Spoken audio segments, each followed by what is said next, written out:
Hey kids, you're listening to the internet's wettest podcast about video games, consoles, and pancakes. The SML Podcast. Prepare for the SML Podcast.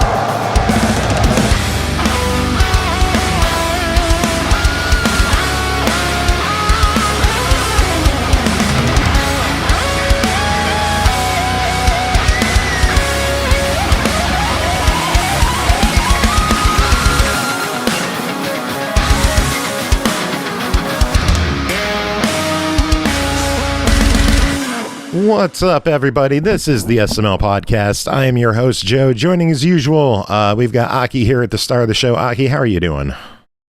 Pretty good. It's pretty early for sleepy me, but otherwise great. Hey, it's early for a reason. And it's a good one. And what's that? It's because we have an interview. Yay! Are you sure? I don't think we do. We do. I was going to say his name, and then you were like, Andrew Smith of Spilt Milk Studios. Welcome to the show. How are you doing today? Hello, I'm good, thank you. Thank you for having me. I should warn you, I have a bit of a head cold, but hopefully it doesn't come across too poorly on the audio. But yeah, I'm good. How are you guys? I'm doing pretty good. Jumping off of you, I got a pretty big headache myself. Her name's Aki. She's my co-host.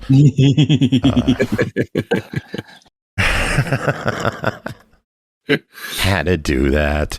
For the people who don't know what Trash Goblin is and who Spilt Milk Studios are, give us the sales pitch on the game and tell us who you are. Alrighty, well, Spilt Milk Studios, we're a small independent studio based mostly in the UK, although we do have one lovely artist over just outside Chicago. And we've been going for 16 years, which is terrifying. Our anniversary was like literally last week, so that's a whole Congrats. Thing. Thank you. Yeah, we spent a good 10 years of our studio life just sort of being the traditional indie, jumping from, interesting thing to cool thing to whatever. And then, I guess 6 years ago, we kind of thought, let's plan out the next 10 more sensibly. And that's kind of where Trash Goblin comes in. It's the first released, although not the first thing we worked on, in this kind of fantasy world that we've built. But as a studio, we have sort of rallied around the flag of kind of cozy games, wholesome games, made with a little bit of a twist. We self-publish, so we're all about pleasing the players. We don't have shareholders, we don't have a publisher who we're trying to make happy. It's all about the players for us and the community. So that's the studio. And then Trash Goblin. Well, it's spoilers. It's cozy, it's wholesome. But you play a little goblin running a shop in a fantasy city. They're called a trinketeer, the job that they've got. So basically, they take bags of trash that are delivered, and they chip away at all of the dirt and the rubbish on them to kind of expose whatever trinket is inside. It could be, a bent nail. It could be something really valuable. And then you can clean it up. You can upcycle these things together into all kinds of wonderful things. And then you sell them. And there's, random customers. You can kind of lay out your wares to attract different customers and that sort of thing. There's a reputation system, but also there's a sort of a story, a quest line to play through, which is probably at this point like maybe more than 10 hours long, I would say, because we're at like 1.4 now. But it's a game that's very dear to our hearts, and people have really fallen in love with the characters, and it was a heck of a journey getting it to release, but we're here. It's out on consoles, and we're super happy. I have put a few hours into the game myself, and I'm actually mad that I'm doing this interview because I want to be playing the game right now. I have so much fun just chipping away at things. I'm so glad to hear that. I can't explain, like, it's like popping bubbles in bubble wrap. It just feels good to click things away, and then boom, I have a friggin' hand. I just got a hand recently in my own game. I have two different hands. Why are there different hands? One's like, so you can build a robot later or something. Yeah, who knows, right? Who knows why people throw these things away and why they turn up? But yeah, it's fun. It's fun seeing people's expressions when they get things. Some of the more like interesting or like unexpected things, like the hands. Yeah, that's good. I actually have a quick question, potential bug report.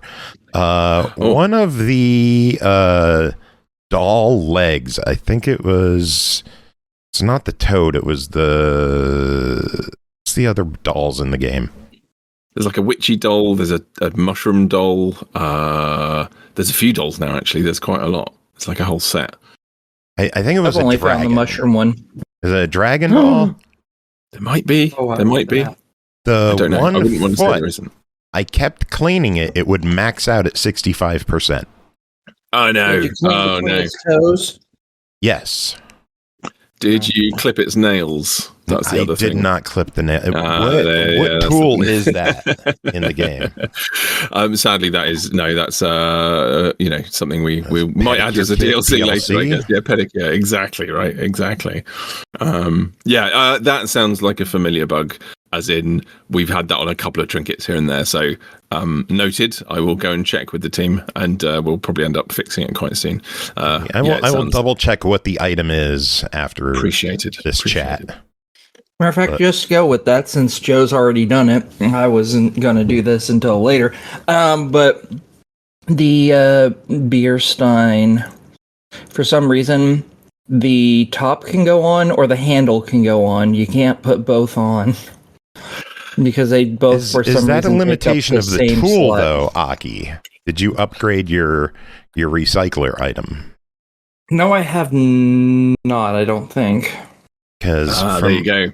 From what I could tell, and this is just through my own deduction, is that I got the recycler, and then I got an upgraded recycler, which allows me to attach 2 things instead of 1. And then the dragon doll I was talking about earlier, I got to attach 5 friggin' things. So I'm guessing you get to upgrade those tools pretty high, yeah? Yeah, you do. Yeah. And there's an upgrade to let you, I think quite early on in its tech tree, it allows you to kind of rotate things before you attach them as well. So you can kind of be a bit more creative with what you're doing. But yeah, you need to upgrade that upcycler tool, and then you'll be able to attach more things at once. It's weird. I've been able to attach multiple things at once this whole time. Oh, if that's true, that's a bug. Absolutely. But it's worth having a little check. Okay. That's good to know. Aki breaks things a lot. So. That's fine. It's I just generally assume things are working fine. So where did the beginnings of Trash Goblin start? When did the project first be an idea at the studio? So it started about 4 years ago, and it's kind of a meeting of two things. So the first was, or not the first, but one part was we do quite a lot of work with universities in the UK. So we often set like a creative brief for a team of student developers to try and build a game around, and we give feedback over the course of their year or whatever. And one idea that I thought would fit the sort of skill set and the scope of the team, because obviously every time it's different, a different amount of coders or artists, whatever, was have you ever played Picross, or they're called nonograms, I think, but the Picross games are what you have on like Nintendo system. I adore them. Right. They're so good, right? And for the longest Pixel World series on Steam, I'm going to give them a shout out from Score Studios. Okay, I'm going to go add that. I'm going to go add that to my wish list. Absolutely. I love those games. Too. Oh, what? Oh, okay. Or maybe I'll just go get it. That's awesome. So I'd always thought that the kind of the meshing of that gameplay, especially in Picross, where you're like, you're exposing or you're revealing a picture of something or an object. I was like, what if it was an actual object? What if it was like archaeology? So the idea that you would just be chipping away at the dirt around an object, trying not to damage it, and then that was the game, right? That was the idea. So basically, I was like, set this brief where make a sort of maybe a 3D Picross, because that's kind of fun. Tie it to archaeology, have a little sort of storyline, and go from there. And that team absolutely smashed it. And in fact, we ended up hiring 2 of the students who worked on that. One of them is still with us as the artist, the main 3D artist on the project. So basically, all of the trinkets. Yeah, they've made, I would say, 90% of the trinkets, if not more, that you play with in the game is one artist who came from that student team, which is really awesome. So then on the other side, it was the timing around us exploring this fantasy world that we wanted to kind of create some games in. And I was kind of racking my brain around like the cozy games, the wholesome games, like chilled stuff, low pressure gaming, and the idea of like the shopkeeper. And I always like, we always like to kind of have like a little twist to what we do. So it might be fantasy, but there's like a little bit of a twist. And I thought, well, what's the funniest twist? What's the kind of most eye-catching twist? It's like, well, you're playing as a goblin, right? At that time, there were not that many games where you would play as the goblin. And rather than it be like, oh, and therefore you're mean and angry or like scheming, you're just nice. You're a nice goblin, and goblins are nice. And so these things kind of all came together at once. And when we were playing the sort of the student game, we could kind of see that fitting into this idea of running this kind of little trinket shop, right? The idea that you are kind of, repairing or upcycling or combining stuff and turning trash into treasure, that came separately. But then when you kind of look at the whole Picross and the 3D element, putting them together from the archaeology game, it was like, oh, hang on, that's like the missing piece. So it just kind of, it was kind of Choir of Angels and that sort of moment where you're like, wow, this just makes perfect sense. So because we're talking about the Picross part, what gave you the idea of giving you multiple different types of stuff to be breaking to get to this stuff? Because the one that really does my head in is the purple stone where you can only hit it at one angle. Yep. Because I get used to just hitting everything until it breaks, and then I hit that for a little bit. And I'm like, wait, no, this isn't the one. It's not doing anything. Oh yeah, this is the one where I have to find wherever the thing is, and then I have to go search for that. And I'm like, what gave you that idea? Because I don't think I've ever seen that in another game. Thank you. So it kind of touches on one of the biggest moments for the game, where we made it very early on. We made it literally, it was 3D Picross for the chipping, right? So you'd have, some kind of symbology or numbers that tell you, which ones you can and can't break. And it was a puzzle, literally a Picross puzzle. And we took it to a show, and had real people play it outside of the team, and you just see people bouncing off of it. So the whole vibe of it, the name of it, the aesthetic, all of that attracted a certain kind of player. And then that player, not to paint with too broad a brush, but essentially they were like, yeah, they're not puzzle players. Yeah, they're not. They're like, why do I have to think? Why do I have to figure something out? I know what I want to do. I just want to get rid of the dirt and see the nice thing. So we're like, okay, well, what happens if we take that out? And you take it out, and it becomes fairly mindless, right? Like you say, you can just sort of click, click, click, click, click, and it's all kind of good. And then from there, we were like, okay, if we're not having like a traditional gameplay depth in the sense of like a puzzle game or like a skilled element, what can we do to keep it interesting over time, to add enough variety that it keeps you kind of engaged? Because if it was too passive, if all you had to do was click, I think people would kind of zone out in a bad way. But with the little wrinkles, like you say, with some of the different block types, it just keeps it a little bit interesting, a little bit surprising. And you could just create, something that when it presents, you get the sack and you see this new lump of God knows what, you're like, okay, and your brain is tickled just enough. And it's not like your brain is like, oh God, I have to figure it out. It's just like, okay, let me tap here, see what happens. And that was basically where it all came from. So I mean, your most hated block is one of my favorites, just because we definitely wanted something that made people need to handle the object, right, to spin it around in 3D space. We didn't want it to be something that was so static that you could just basically tap from without from one angle. We wanted to make sure you had to kind of like noodle around or like simulate that idea of like bring it up to your face and going, how do I get in here? How do I do that? So yeah. It tickles me that you hate it, and I know you say it in with I like with the purple one, so yeah. I like following them like in a snake-like path. Those are always fun. Yeah, I think my favorite is the light blue one, where a stiff breeze will destroy it and all of the other ones attached to it. There is one mechanic I really, really love about it. If you break all of them off that are attached to the actual item itself, but there's more out further, they just fall away. I really like that, because a lot of games, you'd still have to break those even though they're no longer attached to the object. So it's really nice that they just go the fuck away. It's like the extra bubbles in Bubble Bobble. Or no, Bust a Move.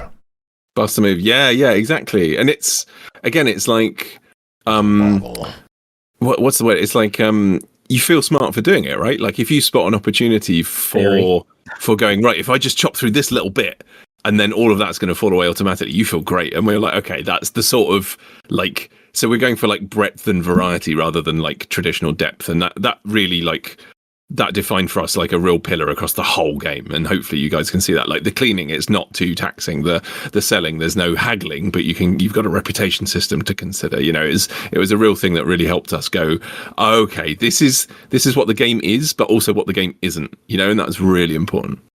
Have you considered when somebody is able to make a big chunk of blocks fall off at once, having a voice pop in of like cozy combo? I mean, that speaks to my like 15 pieces drop off at once, like cozy combo, snuggle combo. You're bringing back Killer Instinct in my brain here. Damn right. I love it. Absolutely. I think that'd be really funny. We did actually, when we were sort of brainstorming, we had the idea of doing like an a cappella version of every sound effect, so it's all like people's real voice noises. Just because we thought that'd be really, really funny. Lord knows if we'll ever be able to do it, but it'd be pretty good.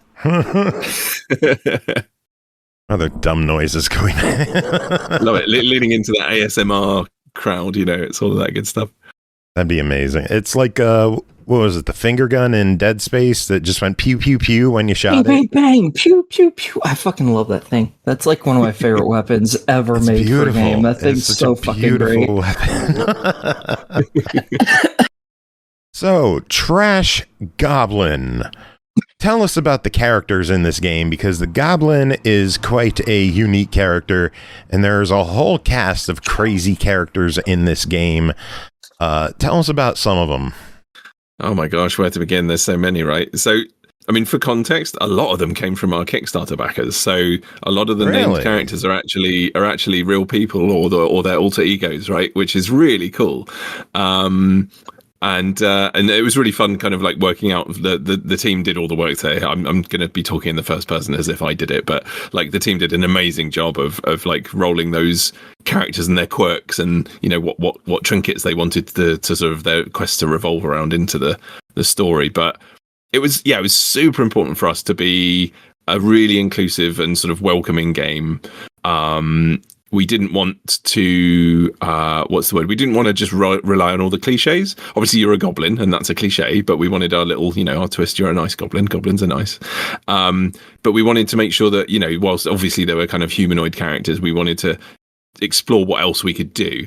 And I think there was like, a lot of it was drawn from like the Terry Pratchett side of fantasy, something that was just a bit more sort of left field and unexpected. But yeah, the sort of the core characters for me are you the goblin. Obviously, that's their personality is defined by I guess your internal monologue. You've got Eamon, and then you've got Auntie V, and those are really the kind of the found family, right, of the story. So Eamon is well, they've got a bit of a criminal past. We don't go into it too much, and I won't spoil anything, but they've got a bit of a criminal past, and they're your guardian, your active guardian. So they're the person who's kind of helping you set up this new business, and they're looking after you, and they're making sure you've got your upgrades and you this, that, and the other. But also they are a business person, so they charge you money. And then you've got Auntie Val, who, I mean, she has a fairly antagonistic relationship with Eamon. They go way back. They've got history. Auntie Val's actually got history with your parents, who unfortunately are deceased in the story. So you're an orphan, but these two between them are your parents and guardians. And for me, they're the real heart of the story. But I know people really love Donoval the lizard. And he has become a bit of an icon amongst the community, mostly because Jack, even though I've only met him once. Oh, Jack's one of my favorites. That's great. Yeah, Jack. My favorite is the brand new customer I've never seen before. Oh, Nomia. Yeah. Who is that? Who could it even be? It's a complete mystery. Who could say? I fucking loved that. I'll never figure it out. I don't know if there's like better hints later, but I'm clueless about that one. A mystery for the ages. Yeah. You're just clueless about most things, Joe, so to be fair. Goddamn right.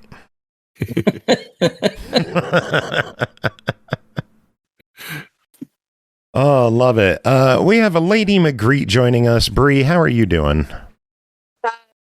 I'm eating my breakfast. Time zones, am I right? I know, right? I said the same thing. For once, I was the first one prepared for things. You were messed up. I don't like that. I'm like, I even glanced at the Discord at like 10:57. I'm like, well, nothing's happening. I don't see Aki anywhere, so maybe I'm okay. And then 2 minutes later, where the fuck are you? Whoops. Oopsie. Yo. So yeah, I apologize if I ask after anything that we've already discussed, because I got here late. My apologies if it's repetitive, but it sounds like you guys have had a good discussion so far. Yeah, I hope so. I think so. If I'm not taking blame for it. It is Joe's fault. It is. We got bug reports. We've chatted characters. We've chatted inspiration. We've covered all the bases. It's been great. So what do you got, Bri? Goodness. Cereal. No, I've got oatmeal. That was close. I just took a bite too. Yeah. So yeah, you've created like a great entry into the chorecore genre. It's got like a good balance of cleaning sim and shop management, a little bit of like renovator style with the upcycling mixed in. I think the blend came out really good. I don't know if you're familiar with the chorecore phrase. It's one of my favorites. It's so good. I've just now learned it. I'm using this forever. This is amazing. Yeah. Chorecore is a great term for that. It even shows up on Google, so I'm not Does crazy. Does it? Oh, yeah. Look at you. I'm proud of you, Bri. Love it. I didn't create the phrase. You created it. That was entirely created by you. I didn't hear it. Shows as I've created. So yeah. But yeah. I was gonna say also that I love the title. I actually call my cat a trash goblin, or an elegant trash goblin. This is obviously different. You already talked about some inspirations. You want to give me the quick highlights? I don't want to like go too into it, but I saw some stuff. Yeah, the main thing was like when it used to be a Picross game, and then we took all the numbers and the puzzling out, and it became what it is today, basically. Oh, okay. That is a cool thing to learn. I'll have to listen to the rest of the show when it goes live. So I guess how long was production on this? Like, when did you guys start on this? Oh, I people ask me dates and I feel old. So I feel like no, I feel like I think the first work we did on it was probably 2022 or 3. I think so. And it took a long time for us to figure out, like exactly where it sat in the, the chore core kind of pantheon. and then we ran a Kickstarter in late 2024, I think it was, which was, so we spent most of that year. I'm trying to work backwards. We're 2026 now, 2025. No, maybe it was 2023. Yeah. Anyway, so we spent most of that year pitching it to publishers, the traditional indie route. And if anyone out there is interested, I did a big deep dive on Reddit about it that went like semi-viral back then. Because we basically ended up pitching to 73 publishers. Oh wow! It was basically got to the point where it's like everybody we could ever think of, or find a contact for. We started out being like, these are the ones that we'd like to work with, and who would, probably like to publish it. And by the end of the year, we were desperate. But we got to like contracts with like 2 or offers from 2 or 3, and then contract with 1, and then that fell apart. Unfortunately, the publisher or the would-be publisher pulled out during the contract negotiation, and that led to us essentially going, well, if we don't do a Kickstarter, that's it, right? Like we fold. So that wasn't an option. So we did a Kickstarter, and it went really well. And then combined with a bit of work for hire. So I don't know if anyone's checked out Power Wash Sim, like the first one. Yeah, we did the Wallace and Gromit DLC pack for that. We were kind of the main devs on the DLC pack. So there's like a nice crossover. How you guys got that gig? So it's a bit nepotism-y. So I know the founders of Future Lab. I've known them for probably 10 years. We've never worked together, but we get along quite well. And it's not like we were besties and going over for dinner every week. They live some distance away, but very, very sort of good terms, and we respected each other's businesses. And in fact, I was on a podcast with one of them a very long time ago, just before COVID, funnily enough. Yeah, so like we kind of knew them and they knew us, and it basically the stars aligned. There was like we had some opportunity or some time that we could spend, and they were looking for a team that they trusted. So it worked out well. But yeah, so that basically all combined to us being able to ship the game to early access, and then 1.0 was end of May last year, I think it was, which seems terrifying now, and then it's just come out on consoles, right? So. It's mad. It's quite exciting to think about how far we've come. So tell me more about the Kickstarter experience. How was that for you? Like, what kind of, options did you have for patrons? And tell me about that. Well, so one of the things I was saying just before you popped in was that one of the more exciting tiers of reward was that you could be a character in the game. Oh. One of the main customers, in fact, in the storyline. So we had a few areas. So basically, you could be a named customer with a storyline and a trinket that goes alongside it that you get to help us design. But then you could also just be like part of the mix for the paper doll system that makes all the random customers, that sort of thing. So I think if you've seen, I think there's a character occasionally that will be holding like a red panda. Okay. Yeah, that's one of the people who was like, oh, I don't want to be like a named character, but I want like my likeness. So like sometimes you might luck out and see their whole likeness, but sometimes you'll just see like their hair or their their facial features, whatever, or their red panda. So yeah, we kind of ran the gamut, and it was all stuff that we wanted to do in the game, right? That was really important to us. That it wasn't any physical outside of the game merch, so to speak, although we have done that since. It was all things that we want these people to be excited about the game, play the game, and then show their friends because they're in it, or something they designed was in it, and it went really, really well. You have a new Kickstarter for merch. Yes. We do, yeah. We ran it in February and it went really well. We have the most adorable goblin plush that you'll ever likely to see. I've seen it. It is adorable. I put a link in the chat. For the new Kickstarter. Fabulous, thank you. Shit, yeah, there goes my money. Yeah, it's pretty cute. And again, I'm also the idiot over here, like looking at your original Kickstarter, doing the math on the Doppelgoblin tier, like it's still going, and I have a shot at it. No, I'm an idiot. It's over. Wait for the next one. It's all good. I get my cat in the game. You've got a goblin plush. You've got a poster, some T-shirt, An art book. Yeah. The art book's crazy. We've got some proofs actually printed out for the team. And there's something about it. Like there's certain moments when you're making a game, and it's different now. Like I'm whisper it. I'm 43, so I remember when you had to buy a game in a box, right? And you had a little instruction booklet, and you'd have like that physicalization of a thing. I think it's important to some people, right? And I include myself there. But like there's something about it that makes it feel more real in a way that is kind of like weird. It's a bit like the console releases. It's like I finally downloaded it on the Switch and it felt more finished than it was, even though it's the same game. It's like, it's no different, dummy, like it's on a console, and that's how I play most of my games. So it felt more real, it felt like a moment. But like, yeah, with the art book as well, like you hold this thing in your hand and you can read, I wrote some of the words in there. It's not news to me, but like seeing it and holding it was like, oh wow, it means something different, So I see you have a cat named Lunatic, or Luna for short. Yes. You have any other? Was Lunatic helpful in production of the game as well, not just the photo shoot? Just stress relief. You're able to like cuddle a cat when you're stressed. I think that's not to be underestimated.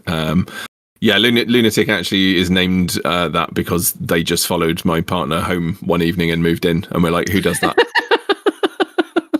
So it's like you're clearly a lunatic. Yeah. I was gonna say we're big fans of cats around here and all that they do. Oh, just a little. Just a little. Joe has a few cats. I have just a few. A handful. Yeah. A handful. I love it. 14. Well, I won't spoil anything, but 14. Holy crap. That's impressive. That's not a handful. How big are your hands? Gigantic. Our cats are very small. You're Jack-sized then. That's why you like Jack so much. That's impressive. So actually one of the funniest things was one of the more interesting characters that you'll meet later on in the game is Mr. Pickles, who is the cat of someone who didn't want to be in the game themselves. They wanted their cat to be in the game as a customer. And we were like, I'm not sure how we can do that, but we'll try. So we figured out like an in-world reason for there to be a cat that can talk to you. It's quite a popular character, that one. I totally would have done the same thing with our cat Peaches that we lost a couple years ago. We got her in the game Spilled as an alligator that you could find. And she's also a quest in the game Dreamed Away. Oh, that's fabulous. I love that. So I really wish I would have known about your Kickstarter. One day I'll get Teak in a game. One day. Oh, man, this new plush is really, really cute. Ashley's gonna kill me. So what are some of the cool trinkets you can find in this game? Oh, man. Dragon plushie? Yeah, I see. I'm trying to rack my brain because like I've been kind of like in the next project in my headspace, and I'm like, is there a dragon plushie that I didn't know about? There's every chance there is. It might also just be a really evil looking frog. I'm not sure. But either way, I want it, and I'm not going to be selling it to anybody. It's just going to sit in my shop forever after I build it, because that's like my thing right there, especially if it's dragon. Oh my god. I love that. So many people do that. We've got like a whole bit in our Discord where we're like, show us your shop. And so many people are like, this is my shop. I'm not selling any of this stuff. Please, can I like label things as not for sale? And yes, that would be great. Yeah. That's definitely on our wish list. Like, we'd love to be able to do that as well. It'd be really cool. But yeah, I mean, so like the trash, the trinkets, it's a weird mix, right? So you've got like wooden, like prosthetic fists, you've got like musical instruments from all the different like species in the games, like elves and dwarves and all kinds of frog folk, mushroom folk, the whole lot. And then you've got like really story specific ones that are, to do with the characters, both ones that we've invented and from the Kickstarter backers, which is really interesting. But like we had to have ones that are like naff or bad, right? Like it can't feel like people are just throwing away all these incredibly valuable items, right?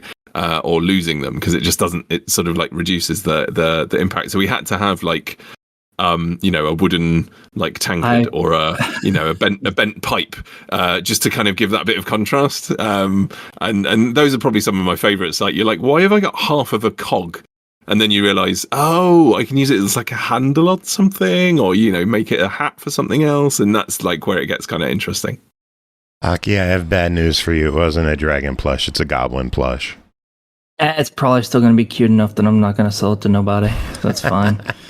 I'm probably going to get one of every plush finally fully put together, and I'm just going to keep them. Love it. Share us a picture when you manage that. Will do. I've been sitting on almost all of the limbs of the mushroom plush for a while now. I refuse to sell them, and I'm just like, where's the body? I need the body so I can put this shit together. By the way, goblin plushie left leg is the one that gave me issues. Okay. We'll definitely check that one out. Yeah, the fun is when people start mixing and matching the plushies, like the different heads and the different bodies, and you can get some really weird stuff. I love it. What's the craziest thing you've made in the game so far, Bri? I haven't been too crazy. I've been pretty conservative with my stuff. Like, the lid goes on the tankard, and the handle goes on the candle holder. I don't know, or the handle goes on the candle holder. I don't know. I've just kind of, I don't know. You've been way too conservative. Okay. Yeah. Yeah, like a rule-following goblin, a non-chaotic goblin. There's nothing wrong with that. I mean, we're still early. We have plenty of time to raise hell in the future. We're working on something that I'm not going to say what it is, but we are going to be updating the game again before not too long, and we've got a new feature coming that's going to really kind of expand what you can do in terms of like the creativity of it. I'm not gonna say anything else than that, but I think that will really spark some imagination. Speaking of the future, what is in the works? Is there other content besides what you've hinted at coming to the game? Could we see like weird cosmetic DLC or shop cosmetic DLC, anything like that? So there's a bunch of stuff that's already out there. So like one of the weird things about the merchandise Kickstarter was that people started asking for the plush, the goblin plush, to be a plush in the game. So it's like this like inception of plushes and goblins and things. But we did that, and that was one of the rewards. And you can also just go and buy it because it's cute. But it doesn't matter. I'm the boss. It's fine. I can say what I like. So basically, we do have. We just did 1.4 like a couple of weeks back, which was a bunch of new content with also like all the Asian languages localized as well. We are working on a 1.5. So you're going to watch this space to see what's in there. And then we're also looking at a paid expansion. So we're testing the water, right? We're a small studio. This is our only game at the moment, so we've got to be quite careful about like how we, like put our efforts. But we wanted to make sure we got like this really cool idea for like an expansion, and we wanted to make sure it was worth spending like a few dollars on, a few pounds on, whatever. And that's something that we'll be announcing more details about relatively soon. But it's quite exciting, and it really kind of takes some of the stuff that you're used to in the game in a slightly different direction. It's still very cute, very wholesome, very, very, cozy and Trash Goblin. And there's a lot of returning characters and things, but it's kind of I don't know if it's like a victory lap. I feel like the 1.5 version is maybe what we'd consider like the final form of Trash Goblin, unless it goes nuts and we get to just like completely indulge ourselves, right? Which would be great. But then it made sense to kind of have this like extra chapter that we wanted to kind of add on there. So yeah, it's going to be several hours of content and and it'll all feed into the main game. So you get kind of quite a lot of gameplay out of it, even if you're going to be fresh to the game when all of that comes out. So yeah, it's exciting. Now on the Kickstarter, you were offering the digital goblin plush. Is there any way that item could be offered to console gamers? We would hope so. All of the DLC kind of came along after, most of it came along after the after the porting process was kicked off, and I believe some of it is rolled in and some of it isn't. So I'm not sure the exact kind of spread across the different platforms. I think PC is ahead of the consoles. Unfortunately, it's just kind of the nature of the thing, right? We can fix a patch and just upload it on Steam and that sort of thing, but we have to be a bit more, there's a bit more process to the porting. So we would hope that we will eventually catch the console versions up. At the minute, they might be behind, but only in terms of those kind of like cosmetic little bits and bobs. But yeah, one day our goal is that Trash Goblin is exactly the same on all platforms. But honestly, one of the biggest things was we were like, we don't even know at this point how to add a DLC on, I don't know, the PlayStation back end, right, on the system. So we're like let's just leave that complication for like when we've got a bit more time, that sort of cross that bridge when you get to it. Exactly. Were console versions part of the initial plan, or was that like a stretch goal? So we didn't actually do any stretch goals for the Kickstarter, because we had a guy sort of Thomas from ICO Partners, who's like Mr. Kickstarter, and he's kind of like anti stretch goals for various reasons. Doesn't really matter, but the point was we were like, let's make it really contained. So like the campaign is just like, if we reach this much funding, you will get the game on PC, and everything else is a question mark, right? And we'd always dreamed to get it on console, so it's like a literal dream come true that it's out there now. But it always had to depend on the performance of the game on Steam, and we were fortunate enough that it's done well. Yeah, like it's not like a breakout success that everyone's heard of, or that we don't get updates for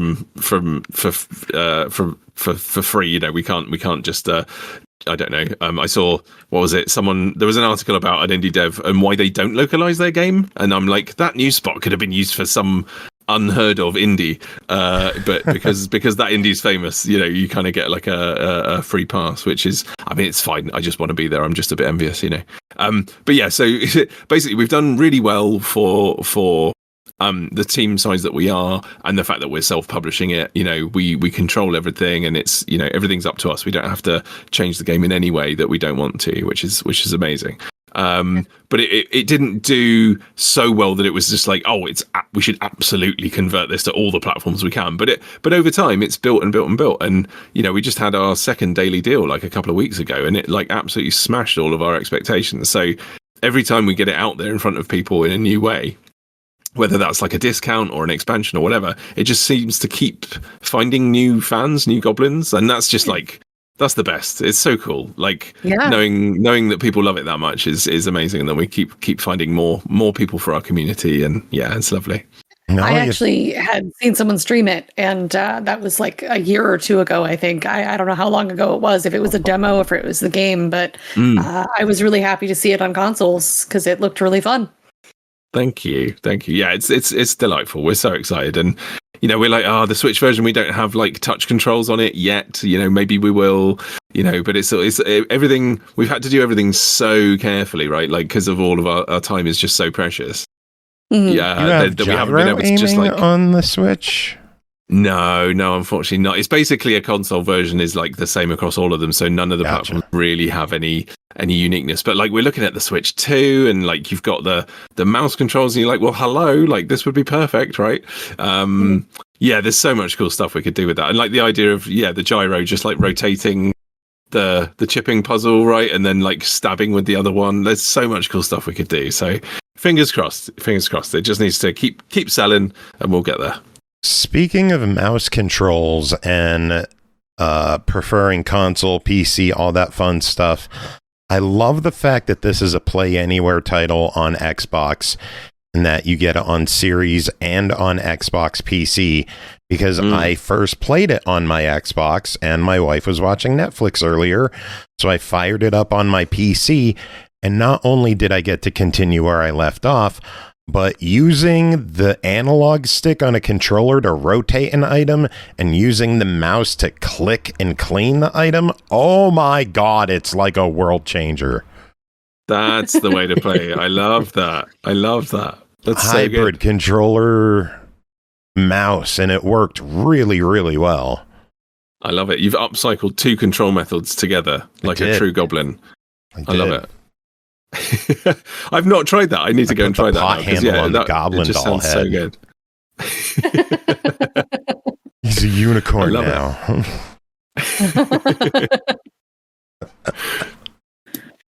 Oh, so what are you playing these days? What are you enjoying when you're not working on stuff? Oh my gosh, it's such a weird like mix of stuff, because part of my job is to stay, up to date with what's going on, and so our next game, we're sort of running a few tests in Discord with players with their next game, or what might be our next game, I should say. It's not certain yet, but that's something that's very derived from, or like inspired by, kind of Survivors, so your Vampire Survivors, your Mega Bonk, and things like that, which sounds weird, right? It's another game in the Trash Goblin universe. And we're hoping that people like it enough that we move forward with it. We again, we're quite cautious about that stuff. So I played a lot of Survivors games.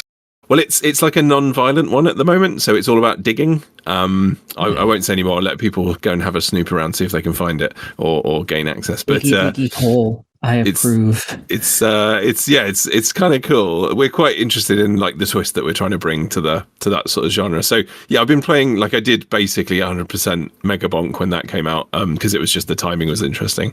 But then I've played way too much Arc Raiders recently. I say since it came out, I've been that really got its hooks into me. I think I've got over 100 hours in that at this point.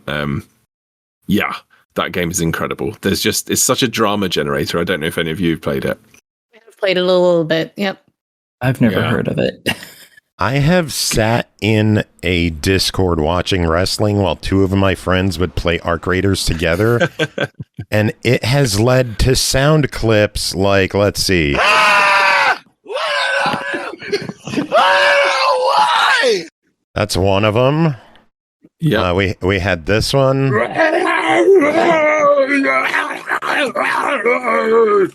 I like that one. Oh, I thought he was just coming that time. Okay. No.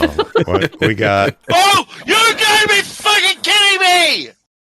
That was when I love that him one. and another guy That's were fighting so a good. boss. They killed the boss and the other guy turned on him. Yep. Yeah, I was- feel that I can kind of connect all the emotions that are coming through in each of those. Yeah, I've been that person. Yeah, absolutely. Yeah, that's why we keep a history of his reactions on Discord. that is incredible. That soundboard is legit. I love it. Yeah, that game is like, it can be frustrating. It can be like completely like sort of just devastating when bad things happen. But the drama is always like absolute gold, and the mix of like, is another player going to be an arsehole or not? And the answer is always yes, they are. That's the point. Yeah, Arc Raiders, it kind of depends on who you play with in Arc Raiders, because if you play nice, you'll more likely get played or get paired in games with other nicer players. But if you kill others a lot, you're gonna get into lobbies where you're fighting for your life. Yep. It's super interesting. So like, I kind of run a code of conduct where I'm like, I will never shoot first. But if someone aggroes me, I will intend to finish the fight. And about 50-50 I win, and 50% of the times the person who gets the first shot off does win. But it just felt like the right way to play, and over time it has meant that like people tend to be, or servers tend to be a little less aggro, so that's nice. But yeah, then I mean, the third thing I've been playing just literally today, I'm sort of on the last dungeon, is it's one of the more old school Zelda games. It was on the GBA. It's called Minish Cap. Hell yeah. Yeah, and I never played it when it came out. I'm a huge, like, Zelda is my favorite series of all time. I never played it when it came out. I saw there were a bunch of, I don't know why, there were a bunch of articles online recently about like the best GBA games on Switch Online. And I was like, oh my God, there's like a Zelda sat right there that I could just go and play today, right now. And I did. And then I've been completely hooked. I think it's brilliant. It's absolutely amazing. Yeah, absolutely fantastic. And what's then your favorite Zelda? Oh, it's Has to be It's, Tunic. Well, I've not played Tunic, but I'm in the mindset now. I'm like, maybe I should go play Tunic next, right? Like it's the natural Yeah, progression. you need to go play that because the fact that you haven't played that yet is blasphemy, as far as I'm concerned. That's fair. I'm in your church and I've blasphemed. I will go and repent. No, I really should. That's been on my list for too long. My favorite Zelda is probably Breath of the Wild. It's the one that I think Tears of the Kingdom is better in inverted commas, but Breath of the Wild was the one that gave me the same sense of wonder and like joy that Ocarina of Time did when I first played that. It felt like a complete, like a new landscape of gaming had arrived, the same way like when 3D arrived with the N64 properly, like Mario 64, Legend of Zelda, Ocarina of Time. They were like, I don't understand how this is real. I don't understand how like enormous and exciting and mysterious this whole thing is. And Breath of the Wild had the same effect on me at a point in my life where I was like not jaded, but like I've been making games my professional life, and so it felt really important and special that it still managed to make me feel like I was basically 12 again, playing one of those games again. So that was the one. Yeah, I always go with Link's Awakening on Game Boy. That's my favorite. Yeah, it's a good one. It's really good. I love the retro Zeldas more than the 3D Zeldas, and I think as good as Link to the Past is, it's just a bit too long at the end, and I think Link's Awakening is just perfect length. Yep. Pacing and game length is so crucial, isn't it? Especially on those kinds of games where you're like, I think I know what's going to happen. I just need it to finish now. Like I've had my fill. But yeah. Oh man, I know we've been chatting for a while. Is there anything about the game you wanted to talk about that we didn't bring up? Is there? I should have thought about this. We're naturally not good at our jobs, so we usually rely on the devs to tell us the important stuff. No, this has been good. What's important to tell? Well, I just think if anyone here who's listening to this is like, they just want to chill out with a game, like they're looking for a game that's like just fits around everything else they're playing, that has like no pressure, like no fail states, and just goes in just wanting that. Like I know so many people who second screen Trash Goblin, and I'm really happy about that. Right? They're like watching, I don't know, Love is Blind on one screen, and then they're playing Trash Goblin on another, and I'm like, that's it. It's the game that fits around you and your needs, and if you just want to zone out and relax and forget the world for a bit, I think it's basically perfect for you. There's some annoyances. We're still working on it. There's still bugs, right? But if the idea of something that's just really, really super chill and no pressure is kind of what you need right now, go and have a look. Go and play the demo. The progress from the demo carries over into the game. And see what you think. We'd love to have more goblins joining the movement. Well, where can people keep up to date with you and what you're doing? Well, if you check out Spilt Milk Studios on Blue Sky, but I think the best place to come is our Discord. So it's discord.gg/spiltmilk, SPILTMILK. We are very active in there. We actually have a separate Discord, which is our dev Discord. That's our like virtual office, but we are active in the public one like all day, every day. And we'd love to hear from you and talk to you and see your little goblin shops and what mad trinkets you've made. Yeah, Aki, show us what kind of fucked up things you make by putting weird shit together. I can do that. I know you can do that because you put weird shit together. Aki, any final questions on your end? I can't think of any. I'm bad at this. Bri, what about you? What kind of questions do you have left? I would love to know where the name Spilt Milk comes from for the studio. Oh, so is there a story to it's that? like it's not the most exciting story. It's all right. It's funny in that I take great pride in like the one thing I genuinely bring to any project is a good name. Like I feel like that's what I do, and the team runs with it and makes a great game. So Trash Goblin, that was me. Dig In, our next one, that's me. Etc. I'm known as like the achievement namer and all of this kind of stuff, right? I'm the pun guy, whatever. But then the name of the studio was literally a result of me coming up with a list of like 20 names and my girlfriend at the time going, these are all terrible. And she was right. She was so right. And going, what, don't cry about it. And then that was, I wish I was the one who kind of like linked the pun, but that was it. It was like, there you go. She suggested it. And there you go. And it was like, do you know what? It sticks. It's memorable. And it suggests immediately a cute little logo. So it just felt right. Yeah. Very cool. Beautiful. What else you got, Bri? I just had one more thing that, I could have probably shoehorned in earlier, was how important was accessibility to you, and what kinds of things did you put in place to help with that? Oh, I mean, so over the course of the project, it's something that grew so much in terms of importance. Like the whole ethos of the game and the studio is like the same thing. It's like welcoming and supportive and generous and that sort of thing. And like when we got to early access launch, and the game came out, and we had a few people basically saying, hey, it'd be really great if you could give us some options around the chipping or the clicking, because it's very repetitive. There's a lot of it. And we were like, you know what? That's really dumb that we didn't think of that. Yes, we should put that in. And from there, we just saw the response from the community, and we're like, I mean, hey, this is wonderful. People are just like so happy that we did it. And so we started asking, what else can we do? And obviously there were some natural things. We're like, oh, we could do the same with the cleaning and other mechanics. And it felt, the more we did it, the more it felt the right thing to do, right? So I hesitate to say we set out with like a mission to kind of like approach accessibility, but as soon as we saw the effect it had, it was like, oh my God, why weren't we doing this from just the very start? The community is just as important as coming out with that intention. So that's the thing to hear. I personally liked that you put in like 2 or 3 different ways to move around the shop space, including like the bumpers. You could quick click to the eyeball, and then you could have the tiles that you could click on as well. I thought that was a really great.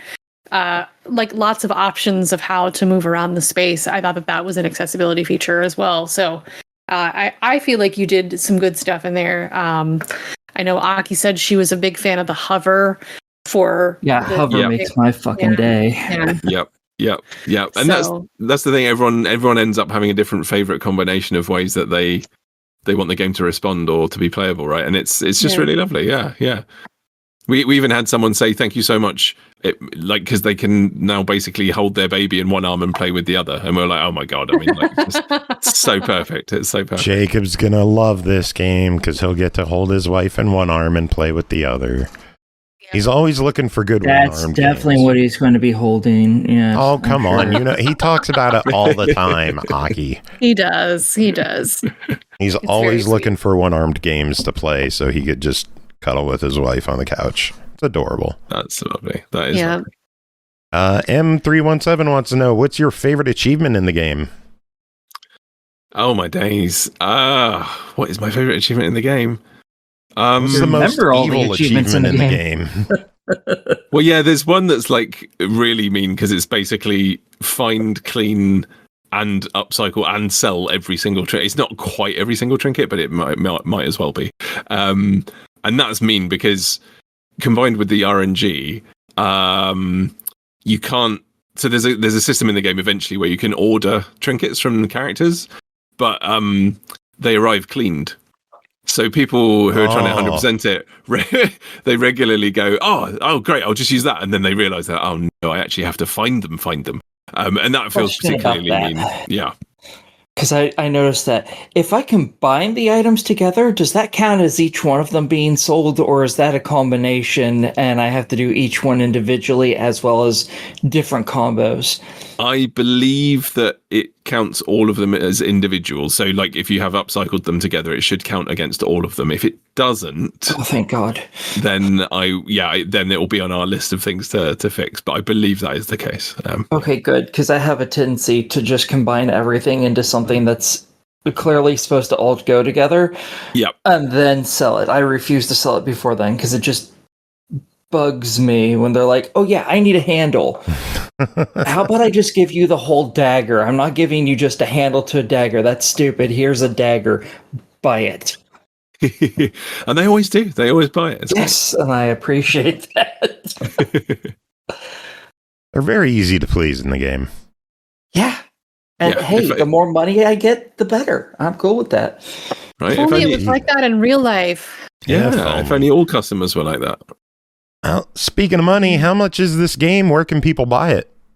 So it is, I believe it's $19 or equivalent on Steam, and the same or thereabouts on console. I think, you're slightly limited on the console options of what we can price things. But yeah, and it's on Steam for PC, Xbox Series X and S, PlayStation 5, and Switch 1. But obviously you can just buy it and play it on your Switch 2, and it will just run nicer. So yay.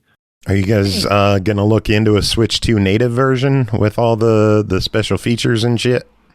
We would be delighted to do that. I think if you anyone can get your hands on if you can get on a day, exactly. So if anyone out there is listening, they have a line on a Switch 2 dev kit, let me know. I heard, just hit me up. I think Nintendo's looking for dev kits still. Yeah. They're like, we had a whole warehouse full. We don't know where we put it, right? Like, yeah. Jim lost the key again. Dang it. Oh, man. Well, Andrew, I want to thank you so much for coming on, hanging out, and chatting with us. It has been an absolute pleasure. Again, the game is Trash Goblin. Go out there, pick it up. We are going to take a quick break. We will be back with more show. We should have our party cast-ish crew. Pernell, Aki, you should be there. I think Tim will be there. Well, I don't know. We'll find out. Horror Acolyte should be that. People, more show. We are going to listen to some Ghosts and Goblins from the mini bosses. We'll be right back. How's that sound? Great. Damn right. Thank you for having me. Andrew, any final words to wrap this up? Just be nice to people. I think that's what I want to put out in the world. Be nice to people, and if that means buying Trash Goblin, then so be it. Buy Trash Goblin. And the plush. I want that Kickstarter plush.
Welcome back, everyone. Thanks for sticking around. Another huge thanks to the Spilt Milk team for coming on, hanging out, chatting about Trash Goblin.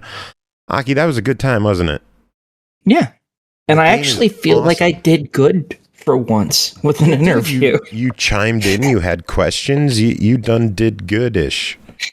Yeah, you usually Bri showed you have up to and she tell done me. did good. And then I was there like, You always do good. Fuck off. Nah. Anyway, you're usually the one that has to tell me I did good. What the fuck? We're not switching places. We know. I don't like the host. Stop pushing it. Anyway, we got other people joining us right now for the review squad. We've got Pernell here. We've got Tim Ekkebus here. And we've got Horror Acolyte here. How is everybody doing? Yeah, okay. Yeah, we're gonna be adequate. yeah, I'm good, see? Yeah. Delectably decadent.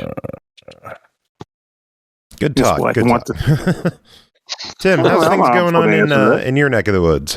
Oh God, I'm just so fucking busy. That's A lot of work. So busy.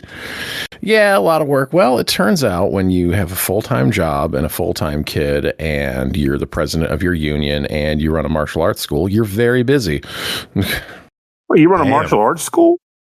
I run martial arts classes. I think to say I run a school would imply that I had a building, but I don't. I just rent space.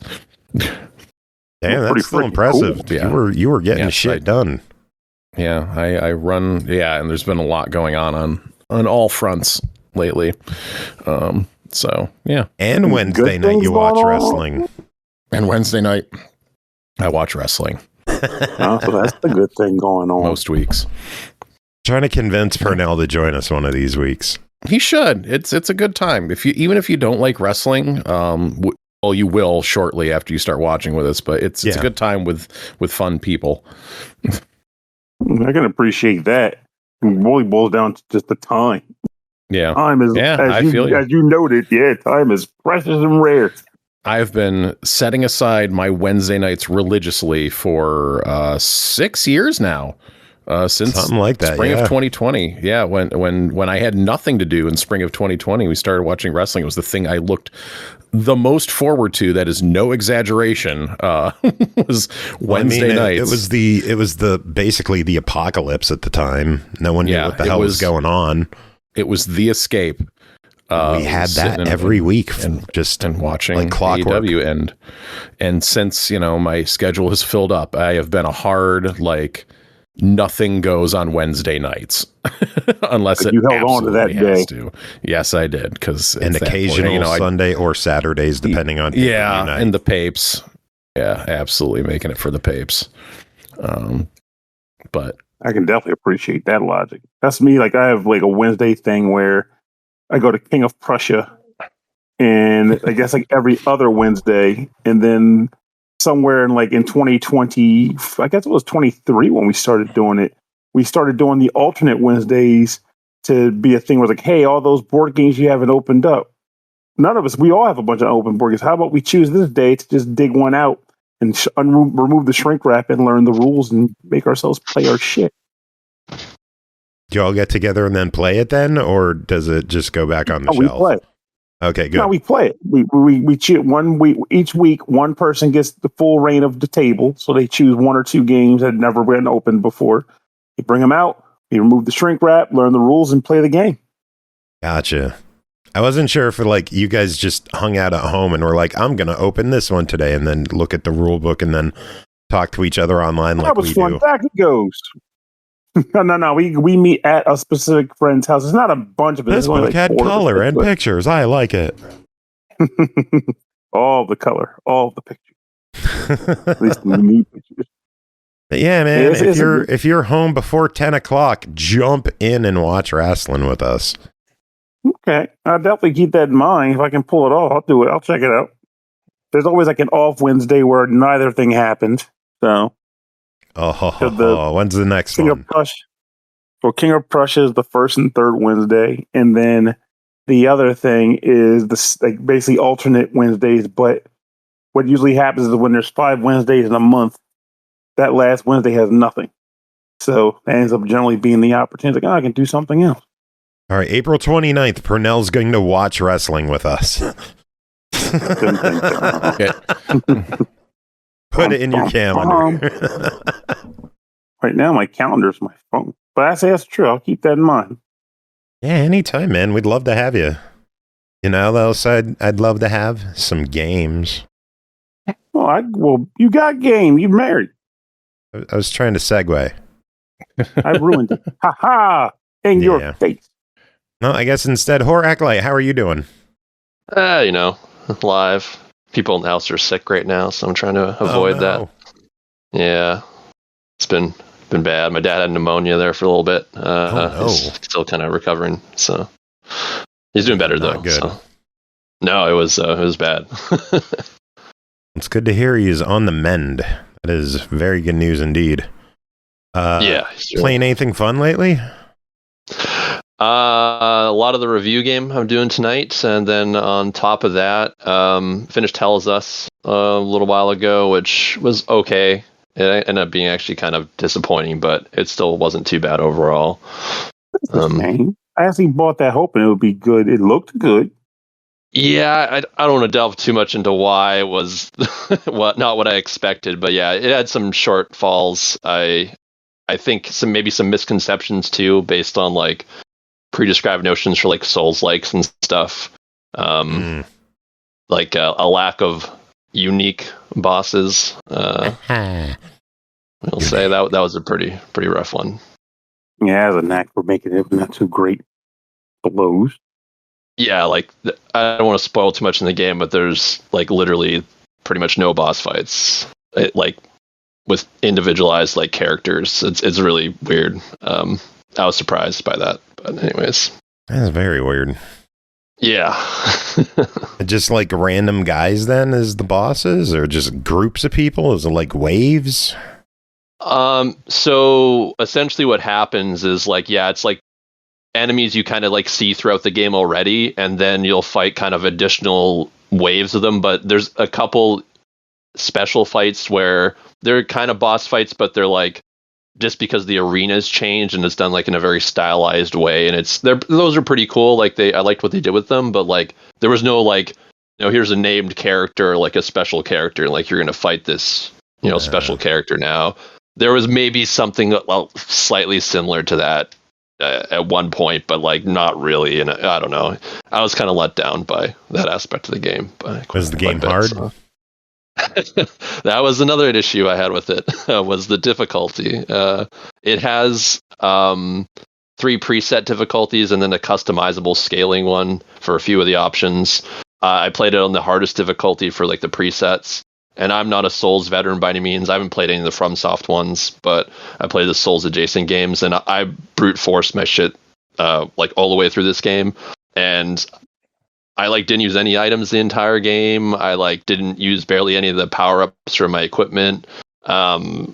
On hard, I don't know why the preset for the hardest difficulty was that easy, but yeah, it was not that bad. I don't know. Jeez. I feel like is there was going to be hard. Super Meat Boy. Oh, you're goddamn right. Which leads us to the first game to talk about tonight. See how that works out? Nah, don't get me. I was trying to ruin it again. You should have stopped them, Horror Acolyte. You had the opportunity. I did, yeah. But anyway, first game, Super Meat Boy 3D, developed by Sluggerfly and Team Meat, published by Headup. It released March 30th, Xbox Series X and S, Switch 2, PS5, and PC. $24.99. Super Meat Boy 3D is a tough-as-nails platformer where you play as an animated cube of meat who's trying to save his girlfriend, who happens to be made of bandages, from an evil fetus in a jar wearing a tux in 3D. Our meaty hero will leap from walls, over seas of buzzsaws, through crumbling caves of pools of trash, of sacrificing his own well-being to save his damsel in distress in 3D. And if a bunch of levels 3D weren't enough, we have enough epic boss fights, and there's tons of unlockable secrets in 3D. Tim, Pernell, both you covered this. Tim, how about you start us off? What is going on in Super Meat Boy 3D? It's Meat Boy, but it's in 3D. Okay. So Pernell, how much? Where are you at with the original with Super Meat Boy 2D? Oh, the original game? Oh, that game was cracked to me. It was at a point where I was competing for best times and shit.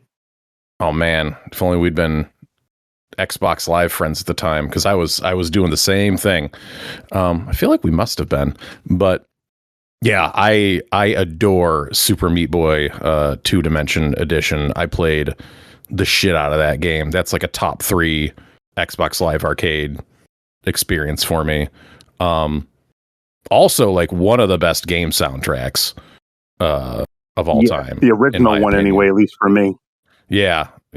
Danny B was just playing some of those tracks at MagFest, and they hit. Like, it's such a good soundtrack.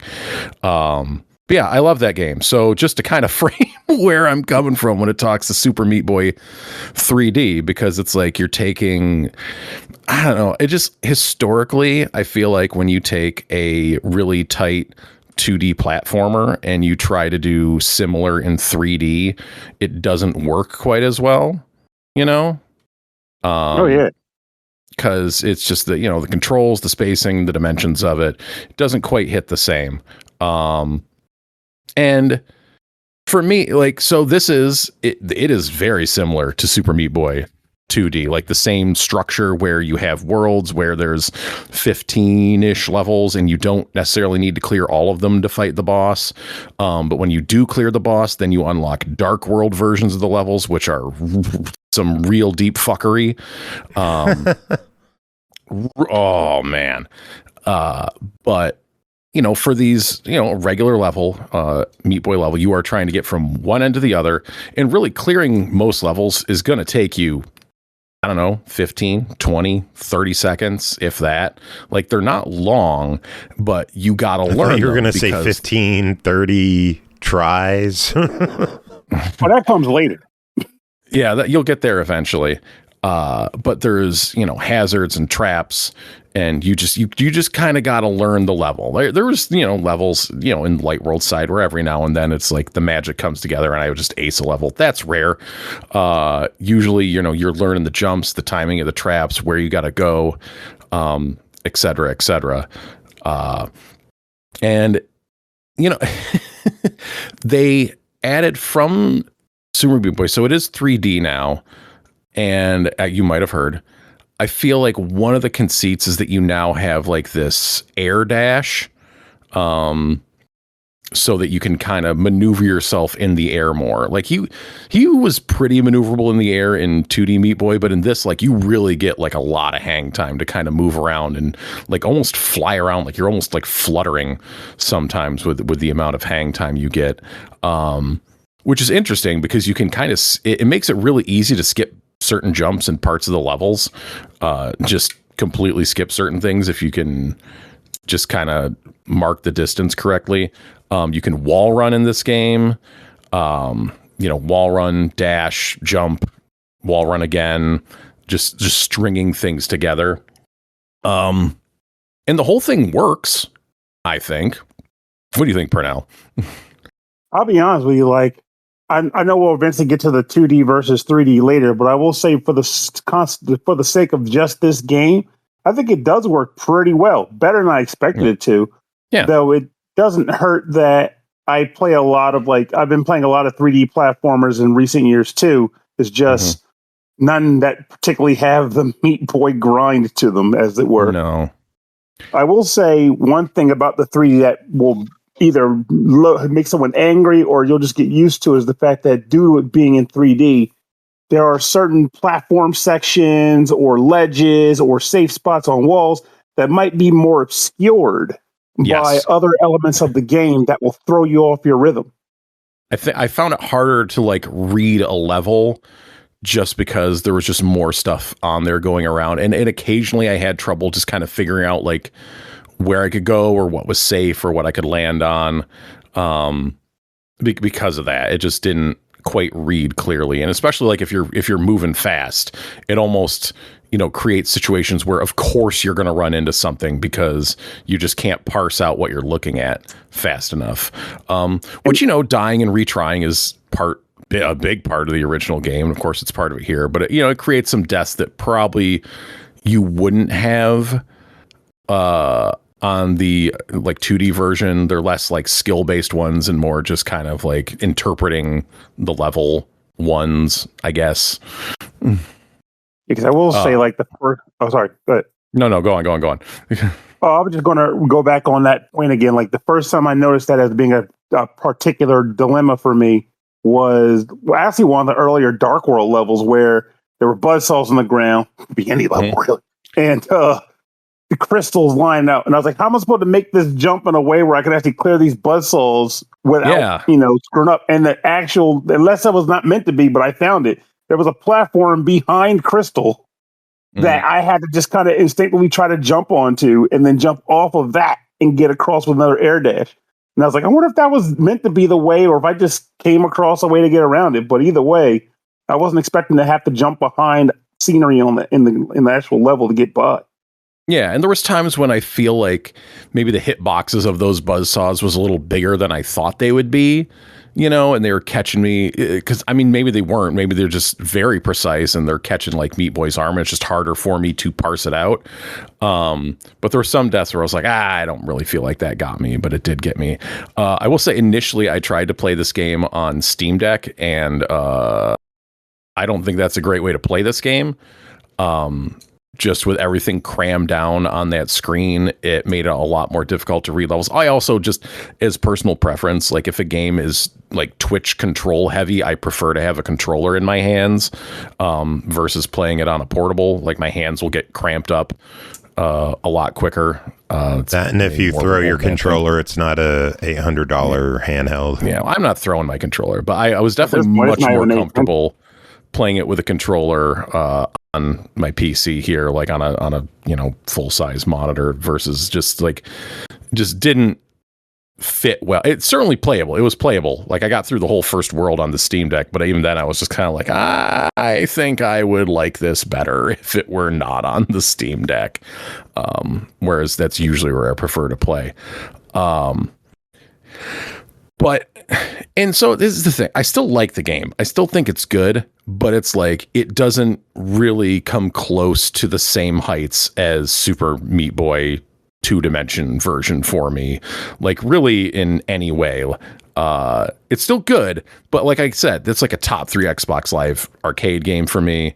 It's a game that I played obsessively. It is a game where I think the soundtrack is incredible. The soundtrack here is good, but it's just not one of the best video game soundtracks of all time. So therefore, it's like you're up against a very high bar here. Is it a memorable soundtrack, or is it just kind of like, I don't think it's that memorable, which is funny because it's Ridiculon, which also did Mugenics, which has a very memorable soundtrack, a agonizingly memorable soundtrack. But all those songs in Mugenics have lyrics to them, so like, of course, that's going to stick in your head more. But this just kind of felt like, okay, this is good, like, I don't want to say like NXT entrance song from 7 years ago, like, rock, but like, it's kind of like, okay, this is good, but it's not really super distinctive is what I was getting out of it. Whereas like those songs in the first game, like really, really stuck with me as I was grinding through those levels. And this was like much, much less so. Like it's good, but it's not like hooking you can't fuck with Danny B. You can't, and it's fine. Like, again, not bad. Like, playing the game, navigating the levels, like doing the platforming, like it's all good. It's just not as good as one of the best things that there is in this genre. And like having kind of the floatier jumps and the air dashes does create some like new possibilities for navigating the levels, for like just skipping hazards and like making it just to the edge of like a wall or something. So then maybe you can just skip the next like piece of kind of the set piece there. But just doesn't feel quite as good overall. Like many, 3D platformers just don't feel quite as good as 2D do. I will say I don't feel like it didn't feel as precise as like Astrobot did for me, because Astrobot had those speedrun levels, and I think just different structure to the levels, but I feel like the overall control of Astrobot felt tighter and cleaner than here in Meat Boy. That and Astrobot was a very special game. It was, yeah. That's so you don't get all the time. Yeah, I'm trying not to like, diss on it. It's just like, it's not as good as the best, but it will scratch that itch. There are tons of secrets. There's a bandage collectible in every level to grab. There is getting they are an a lot harder to find than they used to be. Oh god. Yeah. And that, well, yeah. There's grinding for an A+ rating on each level, which is a time-based thing. Oh no. There That's how it always was, though. That was always in the games. Yeah, sure, but it just has this, and it has an entire second set of levels, the Dark World levels too. So there's all this stuff to do, and no shortage of content. And I think it actually, it looks good. Like nice graphical art style. One thing graphically, I don't know if you noticed this, Pernell, but one of the hallmarks of Super Meat Boy was that when you'd finish a level, you'd get the catharsis of watching like a playback of all of your runs simultaneously and all those Meat Boys dying. They do that in this game, but it's definitely not all of the Meat Boys. It's not every single run. It's like a selection of them. And it's still like quite a lot of them. But I was like watching them. And I'm like, this isn't all of them. I know I died. I know I died a lot more doing this. But I'm guessing like, it couldn't handle a memory limitation. Yeah, probably a memory limitation. They just couldn't have that many out there. But that was like, it's a little disappointing to me. Like on one, because sometimes that's like the incentive that pushes you through a level to finish it and not just like put the game down. Because if you finish the level right then and there, you get to see all of this additional destruction of like 50 Meat Boys all getting like ripped apart. But then it's like, okay, it took me like 50 tries and then I see like 20, 25 Meat Boys. That's half the Meat Boys I was looking for. It's not quite as satisfying. Yeah, I will say like it doesn't ring the same in that sense, but it still feels good in it because like I guess the best way for me to think about it is, and you may have already kind of touched on it yourself in the way you phrased it, is that Super Meat Boy, the original game, is the better game without a doubt. But some people will also say things like Super Mario Brothers 3 is better than Super Mario Galaxy or something like that. But with that said, I would still be very happy to play Super Mario Galaxy just as much as I'd still be pretty happy to play Super Meat Boy 2. It scratches I don't think itch. Super Meat Boy 3, I don't think this game's as good as Mario Galaxy. I don't think that. Oh, heavens no. But it hits that same comparison between the 2D game versus the 3D game. Yeah. I don't think this is going to resonate as like an all-time classic. It's just going to be a little bit. I know I'm trying not to like sound because I'm going to recommend this game. It's just when you have something as iconic as Super Meat Boy, it's hard. And it's been 15 years. Follow up in those footsteps. Yeah, it's been 15 years, and they're doing the thing, and it's cool and it's enjoyable as a revisit to Meat Boy, and it's satisfying, and the content is there. It's just I don't even know if this would make like my top 5, top 10 of the year. We'll see how it goes, but I'll be like, no, that was cool. That was good. That was neat. It scratched the itch a little bit. Well, it clocks in at $24.99. I need some verdicts. Yeah, that sounds good. That's a good price. I thought you were going to say $29.99, and I still probably listen. Yeah, but yeah, $25. That's a totally. You will get your value out of that, and I think it's good for that price. It's well made. It's fun. There's lots of stuff to do. Like if you are looking for this kind of grindy, platformy, punishing challenge, like this is a good game for it. Very good, Pernell. For me, I'd give it a solid buy. Like we said earlier, it's not as good as Super Meat Boy proper, but it's still a pretty fun game, and I think you'll get some solid mileage out of it, enough to justify it as a buy. Mm-hmm. All right, good stuff. With that, Tim, you were done. Thank you as always for joining and hanging out with us. Thanks for having me. Yeah, always a pleasure. In the middle of typing an email I gotta send out tonight. Well, we will let you go so you can enjoy the rest of your night. And all right, I'll catch you tomorrow for Rassles. Good night. Yeah, see ya. Good night. Take care. Have a good night, good sir. Nighty night. All right, moving on. Next up, Darwin's Paradox, developed by ZDT Studio, published by KONAMI, provided to us for this coverage by KONAMI. Thank you, KONAMI. Aki, say thank you. Thank you. Released April 2nd on Xbox Series and PC, Switch 2, PS5, and PC for $24.99. Embark on a grand adventure worthy of a true animated movie with Darwin, an octopus as charming as he is clever, ripped from the ocean and trapped in a massive and mysterious industrial complex. With his extraordinary intelligence and incredible abilities, swimming, camouflage, and many other fascinating skills help him overcome the most formidable traps and dangers in this captivating platformer adventure puzzle game. Aki, what is Darwin's Paradox? Okay, in this, you play as a little octopodia, and you're taken out of the ocean by an alien aircraft thing, spacecraft, whatever you want to call it. And you and your friend have both been taken, and you're just dumped into a landfill for reasons. And you start trying to find your way back home. Along the way, you find a lot of things that kind of want to kill you. Namely, robots that decide they're going to off you, or mice that decide your food. Things like that, fans that don't think at all. Stuff.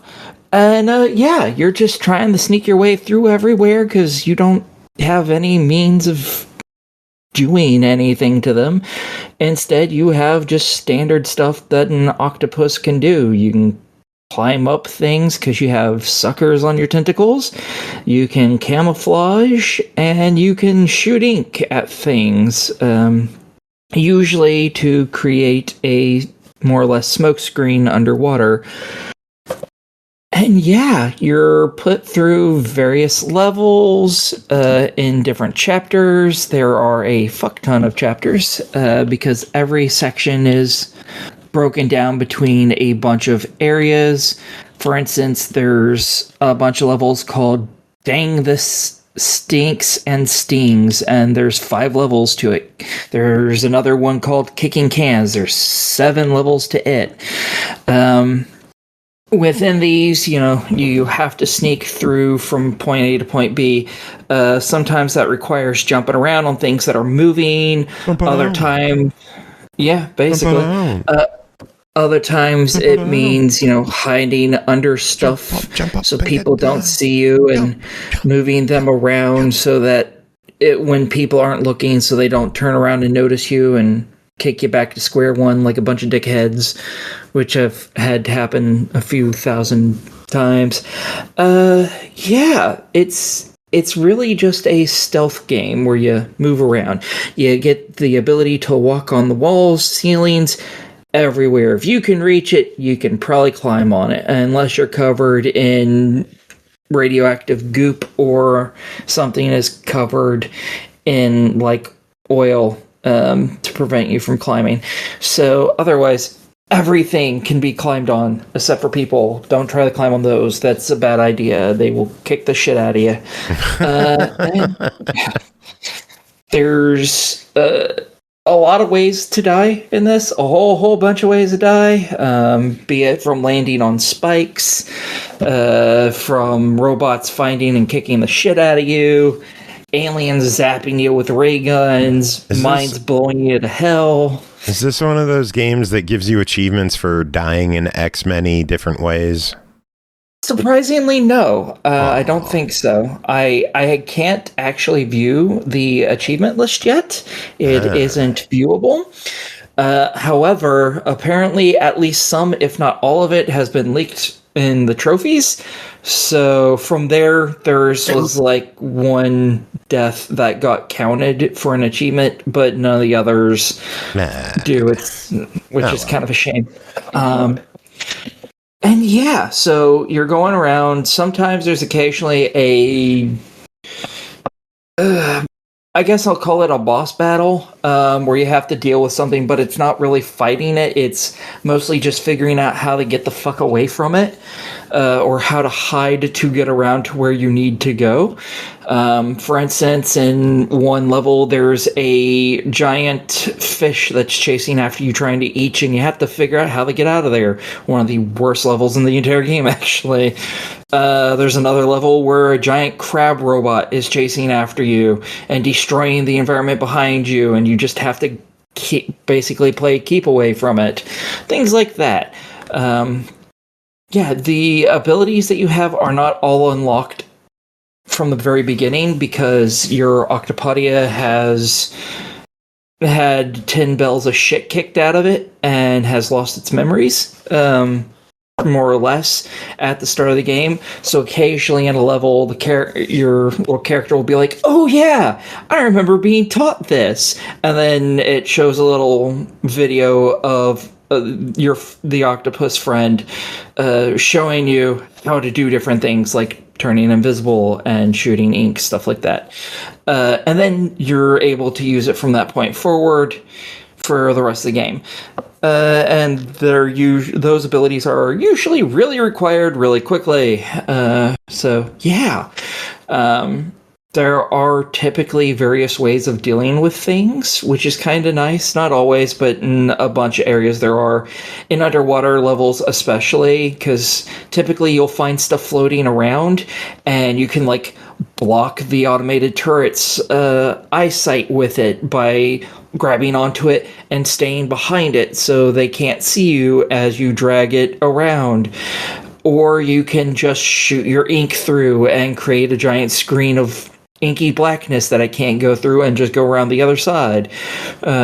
Things like that. So it all leads you going to the same direction, but you have different ways of getting there a little bit. No real major differences or anything.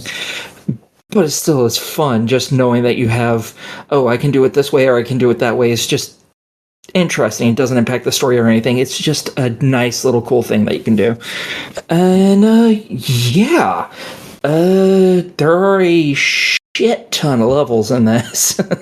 Yeah, you mentioned that part. How are the visuals on this? Because looking at the store page, still shots look incredible. How is it in motion?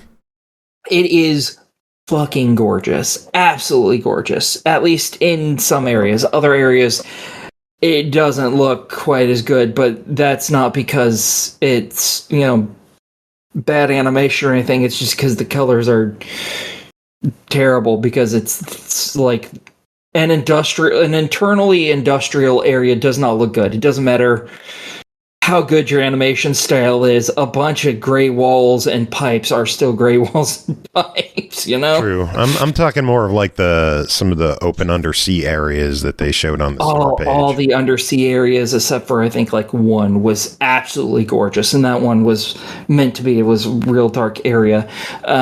It's gorgeous. This game is really pretty, and it doesn't really hold your hand either.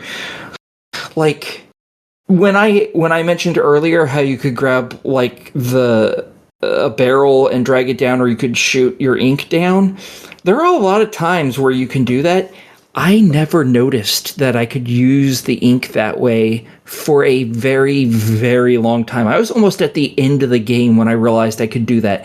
I could have done it from the start. It would have made so many sections so much easier.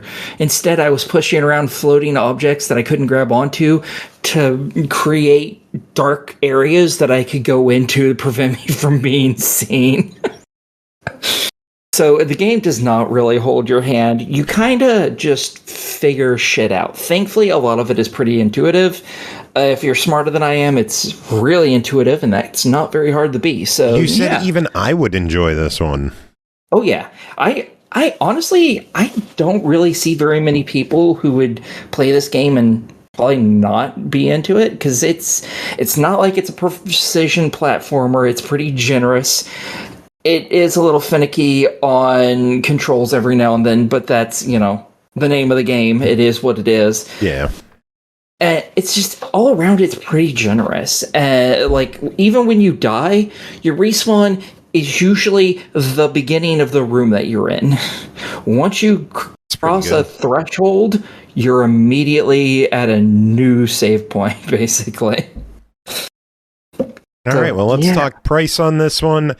It clocks in at $24.99. If you are able to get a pre-order in before it goes live, they have a pre-order skin pack that includes a dotted skin and a psyched skin, which is a psychedelic tie-dye looking skin that I am eager to check out, because I dropped the $25 at your recommendation. So give everybody the recommendation, $25. What do you think? Oh, this is totally a buy it. This is one of the better games I've played so far this year. This has been a fantastic time. Very good. All right, moving on. Next up is Ariana and the Elder Codex, developed by Idea Factory, Compile Heart, and Hyde, published by Idea Factory International, released March 24th, Switch, PS4, PS5, $29.99. The librarian Ariana's mission is to repair the 7 hero codices which have been altered. Due to the terrible damages, magic has vanished from the world. By utilizing special librarian magic that allows her to enter the codices, Ariana seeks to mend the books to bring back magic. Can Ariana safely repair each tome and unravel the mysteries hidden within the library? Pernell, tell us about Ariana and the Elder Codex. So, as you mentioned earlier, you play as Ariana, and you are tasked with exploring codexes or codices. I usually say codexes. I'm tired. And books. Those are basic. I like that. Let's go with books, because that's my level right now. So you're tasked with exploring a series of different books, and each of these books represents a different world or stage. Let's call it that. And while you're in these levels, they are technically damaged. And by being damaged, it means a combination of things. One, there are tears in the pages that need to be mended. And in other aspects of it, the book is being, ravaged by monsters, which you need to, thrash out. And some of the tears are actually caused by monsters that inhabit the books. So you will basically platform through these levels, exploring, looking for treasures and items and defeating monsters as you go, while simultaneously working to repair the books themselves to clear, air quotes, complete the stage in its entirety. So Ariana is what's known as a skilled librarian, more skilled than any of the other librarians in the world that she inhabits. With magic waning in the world and these books' degradation being the reason behind that, she is tasked with going inside and mending them. She's the only one capable of doing so. They do have back lore if you really want to get knee deep into understanding what all that actually means. But just know you walk into books and you beat things up in the books while also kind of being a bystander or basically like a bystander viewing the story unfold that takes place inside the book through various story bits. Combat in this game, which for the record for me is probably the thing I like about it by far the most, is very similar to the combat in another game I reviewed for this show many years ago called Super Daryl Deluxe. What that is that you have 3 face buttons that correspond to 3 different attacks, and these attacks can represent one of 5 different elements, being wind, fire, water, and earth. But then in addition, there's also a neutral element. You can equip up to 6 of these different attacks. 3 by default, and then when you press the R2 button, you'll switch back to another set of 3, so you can go back and forth between a total of 6 attacks. There is no MP in this game, so you don't have to worry about running out of magic points to be unable to cast magic anymore. However, each of your attacks does come with a cooldown. So typically, logically stated, the more powerful, the more, the larger the area of effect for an attack, the more likely it's going to have a longer cooldown to it. But as you equip these things, you'll be trying to combo them as best you can to beat the stuffing out of enemies, to defeat them, and get the goods, which can be used to do things I'll talk about in a few. Each enemy in the game also has its own element that's associated with it. And if you hit it with the element that which it represents, it doesn't do as much damage. However, if you manage to hit it with the element that is weak against, you will do more damage to it, and you will also fill up an elemental gauge that's associated with the enemy.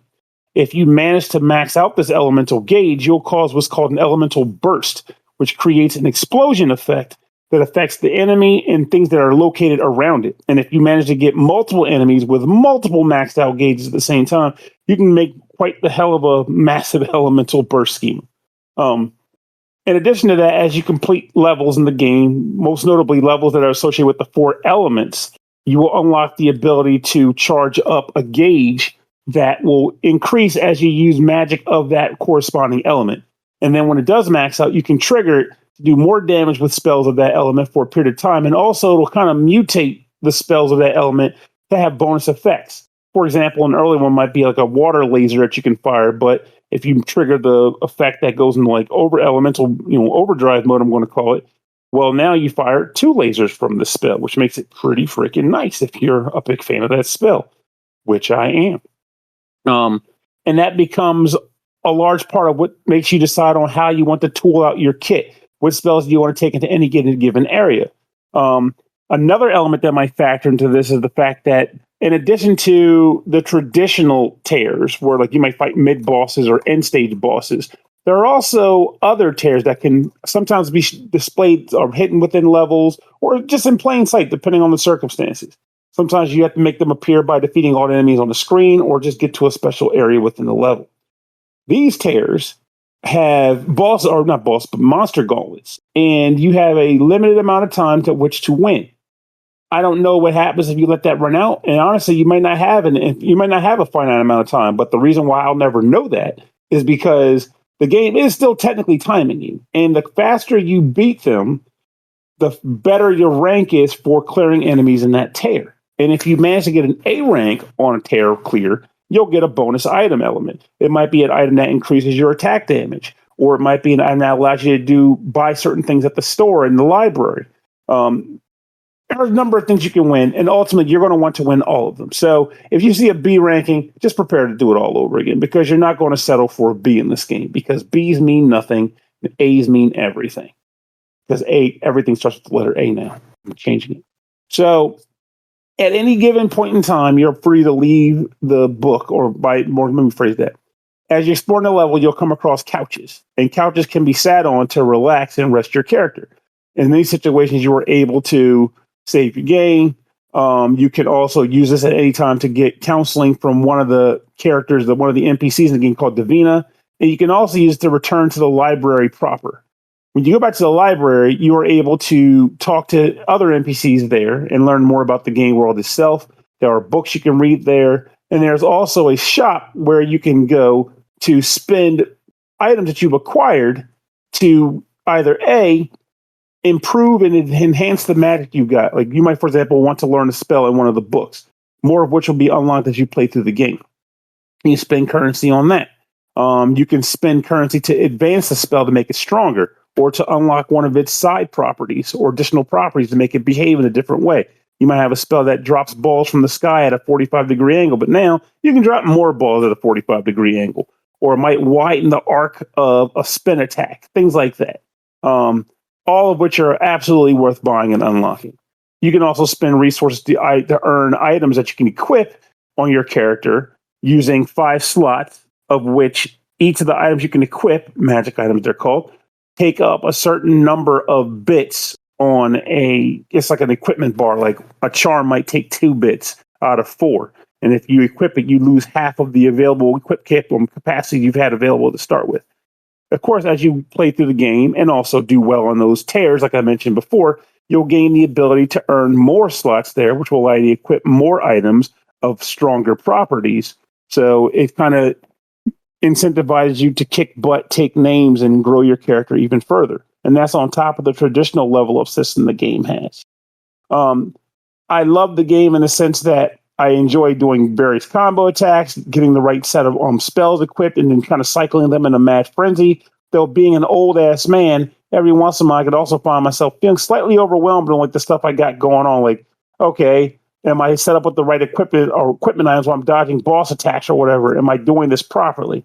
But at the end of the day, it doesn't stop me from enjoying the game. I do play it on hard mode because of course I freaking do. And there's a lot of fun to be had in customizing your attack kit with the right spells and doing exceptionally well against an enemy that would have otherwise given you problems. I feel like the only real gripe I have about this game is the fact that the enemy variety isn't as good as I would like it to be, which, coming from a compile heart game, that says a lot, because they're very hit and miss. Some people love them, some people hate them, and some people were just kind of fed up with them. I'm in the camp that have always liked them, but I've also had my moments where I felt less compelled to play them at different times because I've kind of felt like I've fallen out of them. But this game kind of changed that for me a little bit. I want to play this game. I enjoy playing this game. And I do believe this is a step up from recent compile heart games. And I forgot to even mention the fact that it even has light Metroidvania elements to it, because as you explore the books... Oh, look at you saying the M word. Yeah, Compile Heart did something for me today. They deserve it.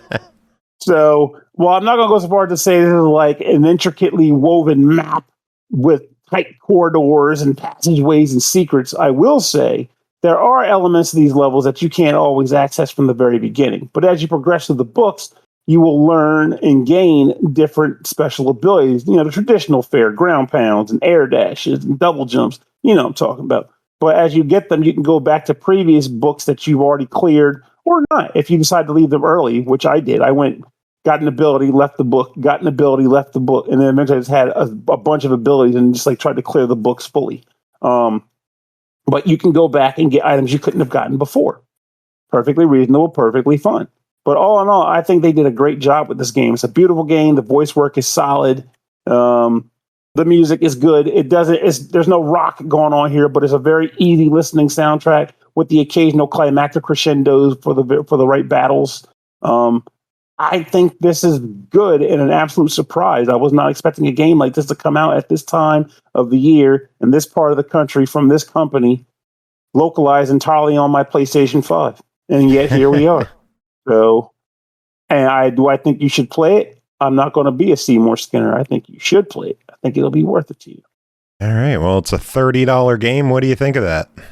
I think it's a solid buy it recommendation.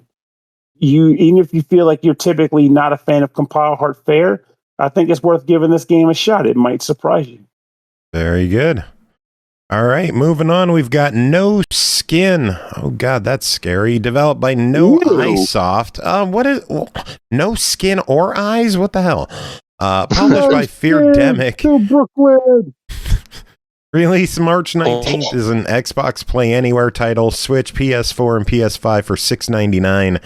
Face the horrors lurking around the horse. Lurking around the horse, of course. And when you want to lurk with horse, go. Sorry. It's just like the idea of a horror game centered around just a barn with a single horse chasing you. Anyway, face the horrors lurking around the house and discover who the no-skin man truly is. What started as a normal night with your friends quickly turned into something far more twisted. Fight, talk, trade, and pray for one more turn as you delve deeper into each room, trying to survive this madness. Horror Acolyte tells about No Skin. Okay, No Skin is a horror roguelite. Slight asterisks on the roguelite portion, but we'll circle back to that a bit later. You play as a character named Noir. After working a 14-hour shift, she goes out drinking with some of her friends. She seems to have had too much to drink and passes out for a bit, but upon returning to the world of the waking, she decides to procure more alcohol and runs into him. This bloody, meaty-looking individual named Super Meat Boy. No, actually, that's not right. What a crossover! No, Noir has the displeasure of encountering the No-Skin Man in a dark hallway, all the flesh having been removed from his body, asking, "Where is my skin?" She says she doesn't know where it is, but he insists that she does. Until she gives him back his skin, she'll be cursed to see things as they truly are. He gives Noir some items to get her started, but warns if he sees her again and she doesn't have his skin, he'll be the last thing she ever sees. The game starts out with this kind of intro segment. You do a combat tutorial against this training dummy called Pathetic Dummy. Shows off the combat setup for the game, which has a pretty basic setup reminiscent of what you would see in an old school kind of dungeon crawler. So this kind of flat pixelated enemy character model on the screen with its kind of name above it and heart pieces above them. You have your own health pool off to the side and 2 currency amounts above your health pool. On your turn, you can attack, pray, use any number of items in your inventory, or try to escape a fight. Attacking or praying will immediately end your turn. Praying allows you to reduce all incoming damage from a single attack to 1, which is useful when an enemy telegraphs they're going to be charging up for a powerful attack. You start out with a knife, gun, and some ammo. For each weapon, it shows you the accuracy of that weapon and the amount of damage it deals, as well as how much ammo is left for it, with physical weapons being usable indefinitely. At the start of a run, this bar appears on your screen that says percentage obtained in order to find skin, and it starts out at 2. This bar also has these little skull markers on it indicating boss fights once you reach a certain percentage point. You'll visit a series of locations. After visiting a location, the bar will go up by 2 points. When choosing between them, you have 3 locations to choose between. Each location has 3 to 4 different events that can take place at it. These are listed below each location with the probability of each event occurring, with at least one such event being combat, usually having the highest probability out of all the possible events. The same areas can also reappear multiple times in future selections, so you can say that you'll see the same ones appear, multiple times in the same area. Other events, including finding items on the ground, like you'll find blood and bile, which will give you a temporary boost in health points, or cigarettes, which will help increase your chances of escaping a fight for some reason. Encountering NPCs like the long-filled fish, who will sell you an assortment of goods, or these crimson dancers who will bestow upon you blessings like being able to heal after every fight, or upgrading your weapon effectiveness. You might find a goat you can sacrifice to gain temporary health, a skeleton man who plays Russian roulette with you to give you some additional currency, or maybe you just want to take a nice shower in a bathroom and regain some health. A lot of the enemies you encounter in the game will be your friends that you were drinking with. Apparently they were all harboring some deep-seated resentment towards you because they're out for blood. Like your friend Nadine, who is now wearing a blindfold with blood dripping below her eyes, fashioning a nice poison shiv. This is a good time to mention there are a handful of status effects in the game, like poison, that acts as a general damage over time effect, but lasts a set number of turns, and can carry over in between fights. Or bleed, which makes you take on additional damage from all sources. You also fight other enemies like blood-crazed cultists and two-headed hellhounds. Killing enemies yields crimson and lunar fragments, along with various utility items. Crimson fragments can be used to buy items and services from characters like better weapons, healing, power-ups, all usable for the current run you're on. Lunar fragments are usable before a run and are permanent before a run and are used to get permanent unlocks that carry over for all future runs. These include access to new rooms or enemies, new items from vendors, and potentially a free blessing at the start of the run. Once you explore more, the meter fills up and your memories become more vivid, increasing your health and giving you access to more rooms. The No Skin Man's curse also intensifies, increasing the enemy's health points for all enemies.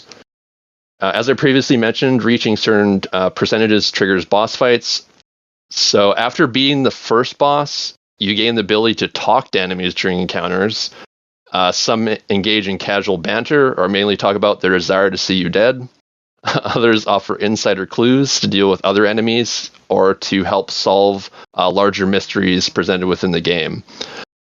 Beating the second boss allows you to trade with enemies during battle, which you can trade for fragments, health, or other items at random, or mostly random, I should say. As this curse meter intensifies, things become more and more deranged. The locations you visit, which start out as normal rooms like the garden, the basement, bedrooms, or like the attic, changes in places like the Sea of Blood, a Single Eye, or the Blade, the Fingers, and Roses.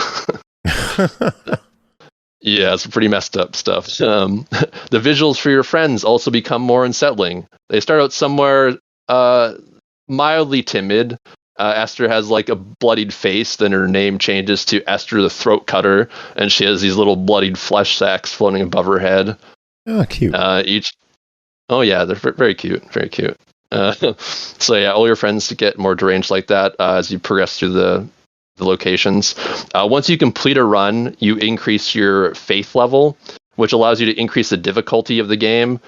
Level 2, you get less currency earned from killing enemies. You have a lower chance to escape. Level 3, for example, you get less health overall, and this keeps going up. I'm not sure where it maxes out. And then once you go up, you also retain all the previous modifiers, so everything stacks together.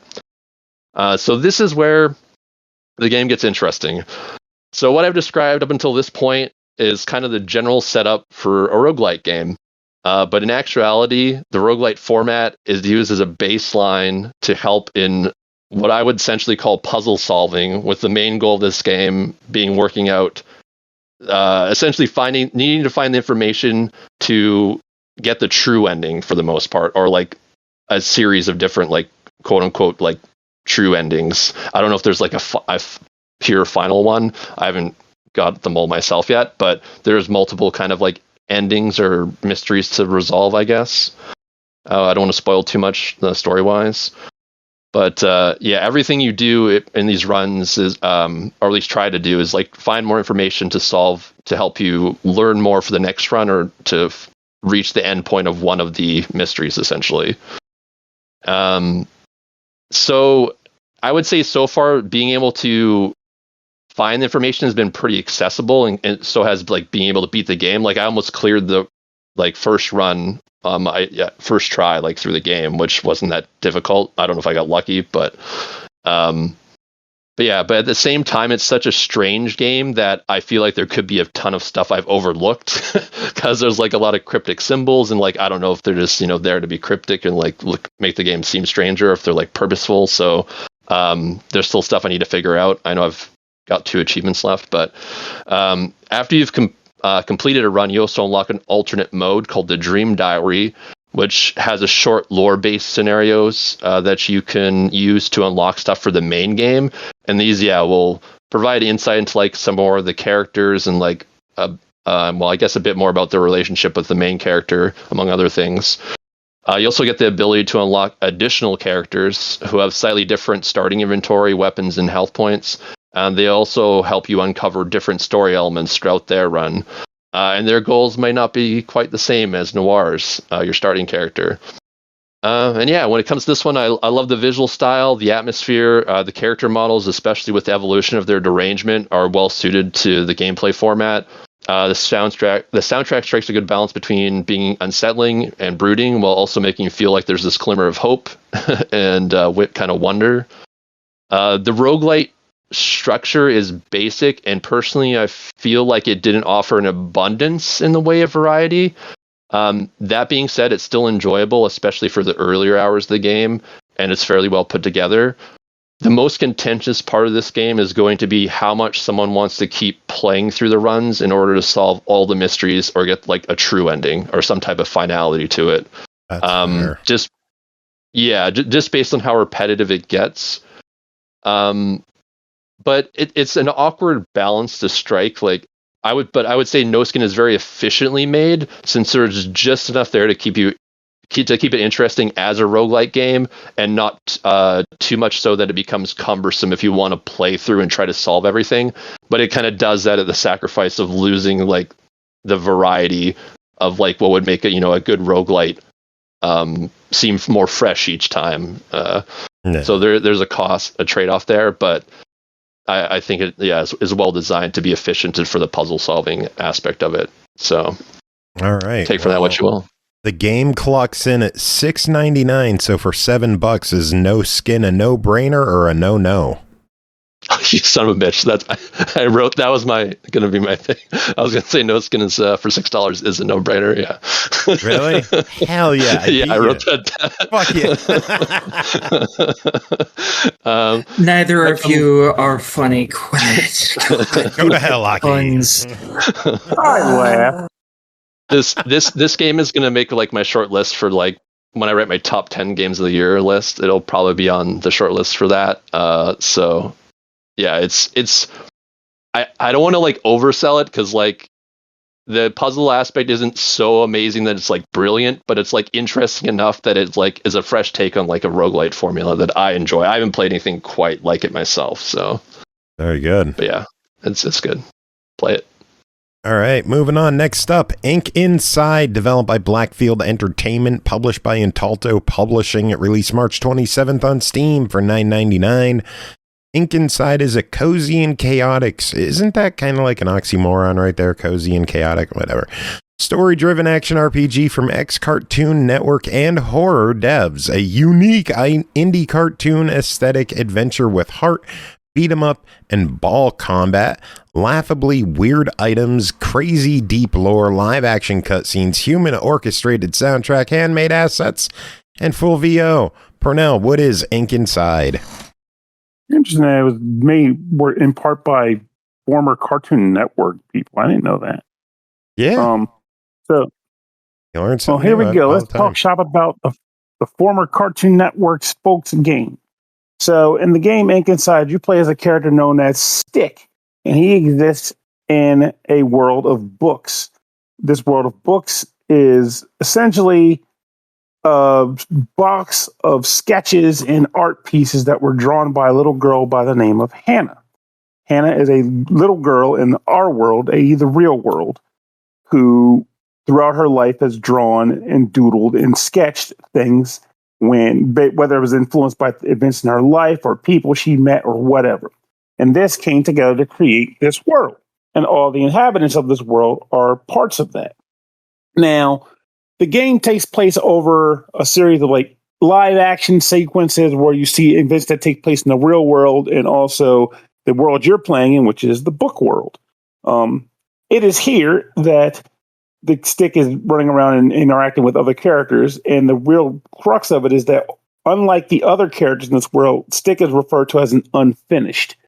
He does not remember who he is. He has no memories, whereas everyone else has memories associated with why Hannah created them and why they exist. And he was awakened by an individual by the name of Detective Fuzz because he found him lying out in the wild. And as a result, Stick is on a journey to try to figure out who he is.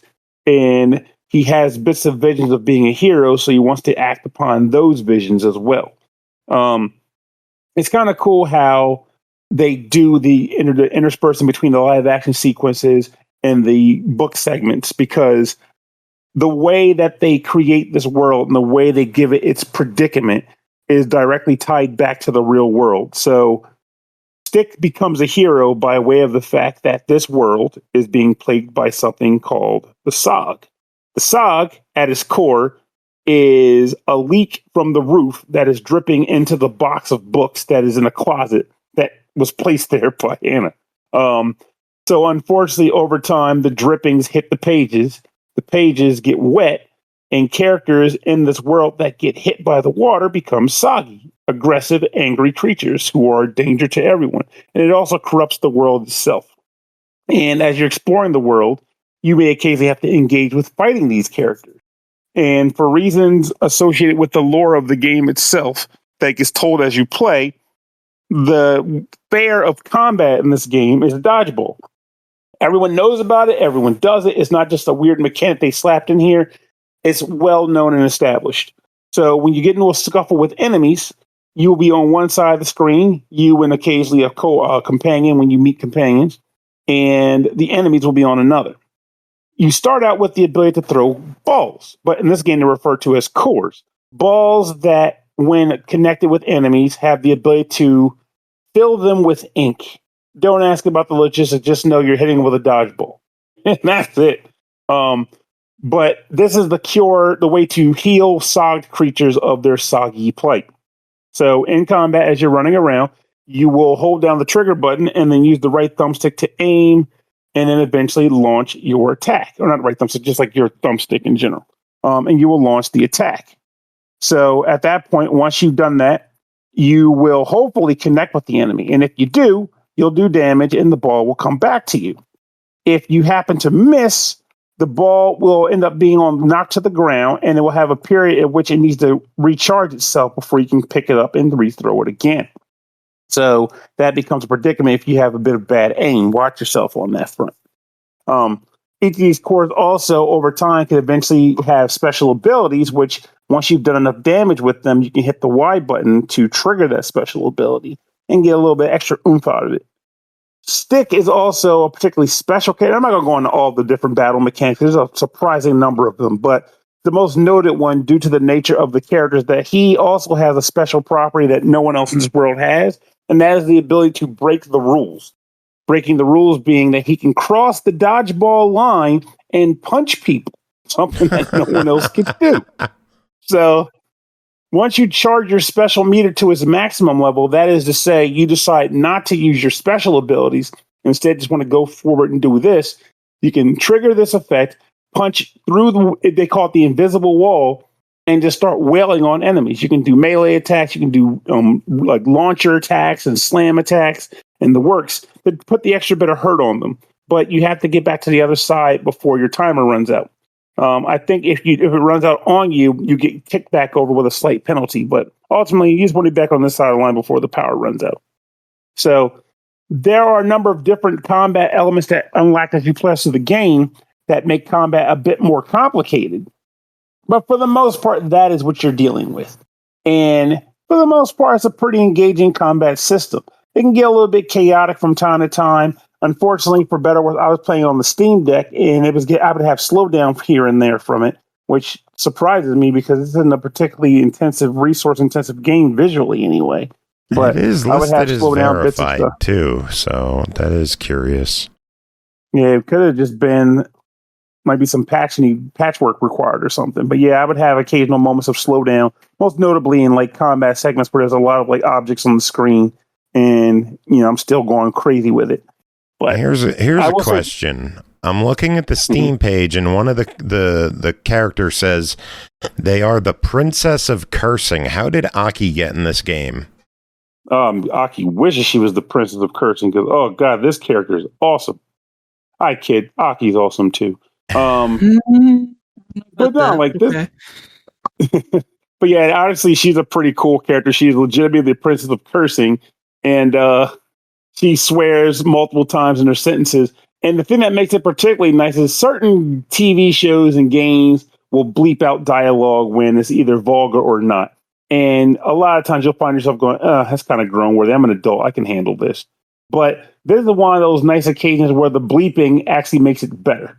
Like sometimes you'll get this bleep at a string of statements. You're like, what could she possibly say that's getting bleeped out there? It doesn't even make sense. And yet it's getting bleeped out. It's freaking great. And you would think she'd be quite the jerk of a character because initially they introduced her, she curses all the time. And she seems like she's angry all the time.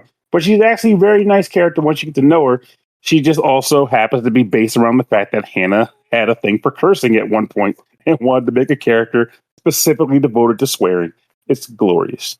I do feel like also that you can equip certain items too. You can equip dodgeballs, 2 dodgeballs per character, and those dodgeballs will pretty much be throughout the battle as you play. You'll cycle through them too. So if you want to have one particular type of ball over another, you might just want to hook it up, put 2 of them on, and you'll just have 2 of that type of ball coming out. Or you can have 2 different ones, and then it's available when you need it, and you can just throw it and use it and put it to good use. There's a job system in this game, though it's not the same kind of jobs as you'd expect, but it's still pretty cool in that you can equip a job, and it will give you a series of goals that you have to meet. And if you meet enough of the goal or all of the goals, you'll unlock the perk of that job. It might be something like doing additional damage with ranged attacks or area attacks, things like that. So it upgrades your play style in a way that will let you lean in harder on the way you want to play the game. There's a lot of charm in this bad boy, to be perfectly honest with you. I do feel as though there's a lot to love here, but there's a little bit of jankiness along the edges sometimes. So like I mentioned, the aforementioned slowdowns when I wasn't expecting them to happen. There was the moment here and there where I didn't really quite pick up on why a transition happened. I just assumed that it was them trying to interact with Stick having a grainy memory reset. But it was like, okay, flip me to the page. Now I'm in this place. Why am I in this place? I have no freaking idea. But now I'm back out of the place and I'm back where I thought I should be. He must have been dreaming. Okay, I'll deal with that. But it seemed kind of abrupt and it annoyed me. Also, sometimes in combat, they can get a little bit on the extra crazy side. And you might find yourself feeling a little lost in the shuffle. But chances are you might also get advanced enough with the game where it won't be a bother to you. It drove me crazy sometimes, though. And to be fair, they do give you ways to heal your character, too. Like, for example, the healing in this game primarily involves you stopping in the middle of the field. As long as you've charged up some of your super gauge in previous battles, you can burn that gauge energy to heal yourself. And there's also items you can equip where you can put them on the ground in combat, and they'll be like an area of effect healing a circle for you. So there are ways to keep yourself healed. You can take vending machines, locate vending machines throughout the world and combine items that you've already acquired to unlock new, more improved items. Like, for example, you might have a shoe that allows you to dash. But if you combine that dashing shoe with the Walkman, which provides the healing effect at the vending machine that allows you to do so, you'll get healing dashing shoes. So you'll use resources that you've acquired throughout the game and then discard them in order to get better versions of one or the other, or something completely new and entirely different. It just depends. But that is also means to say that you will get multiples of items. So get ready for being able to scroll through a lot of different of the same item on your inventory screen from time to time. I think a large thing that mainly carries this game beyond the fact that, it looks nice and all, is the characters themselves. Because like the dodgeball element, I won't lie, I've done a little bit better with this, but not everything's going to be Dodgeball Academia with its Dragon Ball Z antics. But with that said, the dodgeball in this game is both fun and serviceable. And unlike Dragon Dodgeball Academia, this game has that very charming aspect of combining a children's play world with real world scenarios and elements that kind of draw you into like what it means to like grow up and what, basically the crafting of your memories and what they mean to you as an adult and things like that. It's a great game. I feel like I'm rambling a bit, but I want to convey the fact that while this game is not perfect by any means, I do feel as though it is a good time and it is worthy of people giving it a chance if they like the element of like hand-drawn characters and I consider to be a fairly imaginative narrative too. All right, well, let's talk price on this one. It clocks in at $9.99. If you pick it up before April 9th, you could get it for $6.49. That is a crazy launch discount. $10. What do you think? I think it's a solid try, and I think if you do decide to give it a try, it's more likely to fit into your wheelhouse than not. Very good. All right, any other thoughts on it? I feel all inked inside. I just wanted to say that for some reason because Aki hates puns. She does. Next up is a pun title, Hozy, developed by Come On Studio, published by tinyBuild, released March 30th on Steam for $14.99. Restore forgotten neighborhood through your favorite hobby, one cozy room at a time. In Hozy, clean, paint, and decorate abandoned homes with satisfying mechanics and intuitive controls. Enjoy the little details as you interact with tools, items, and furniture to bring each space back to life. Aki, tell us about Hozy. Okay, in this, you are playing as someone. Doesn't really express who, but you go around fixing up people's houses, more or less. You empty them of all their trash, do any small repairs that are necessary, and then you get a shit ton of boxes, and you pop them open, you start placing stuff around to make it a home instead of just an empty set of rooms. There are 9 levels in this, each one being a place that you renovated. Most of them aren't. It's not like you're going in and being like, okay, this is the kitchen. Let's put kitchen stuff here. Oh, this is bedroom. Let's put the bedroom stuff. No, it's you walk in and it's just a room and you decorate it with everything that's there. A lot of times you're picking up trash, tossing it away, and it's all like, oh, click on the trash and it starts sucking it up to you, and you can only hold so much before you have to drop it over into the trash can. Otherwise it'll just start falling as you're moving around. Sometimes you'll have to sweep up stuff. Typically it's leaves. You'll have to clean the floors, walls, windows, all that fun stuff. Sometimes you're expected to paint, sometimes you're expected to rip up flooring and replace it, so on and so forth. But the real part of this is after that's done, all the boxes, they're all labeled for the most part of generally what they are. Like, not like, oh, this is chairs, this is tables, but it's like huge objects, lights, wall, stuff like that. So, stuff that's in the box that says wall goes on the, would anyone like to take a guess? The fridge. No. Damn it. Go back to kindergarten. Sorry. It goes on the wall. And large objects are fuck-off sized objects. It is what it is. It's very simple, thankfully. You don't know how many objects are in any of these boxes. There's just an amount in it. And you get out. It's not like you have to put any of it together. It's just there, and you find a spot for it. You can angle it however you want with the mouse. On the controller, I wasn't able to figure out how to do it as well because it's not anywhere near as fine-tuned to angle individual objects. Most of the rest of the game works really well with the controller, just not angling objects. That's terrible with the controller. Instead, it seems to have preset areas that you can move it around, and those don't always line up with like walls and stuff. So as someone who's very anal retentive about that, not very useful. And yeah, so you're doing this. Each house is its own thing.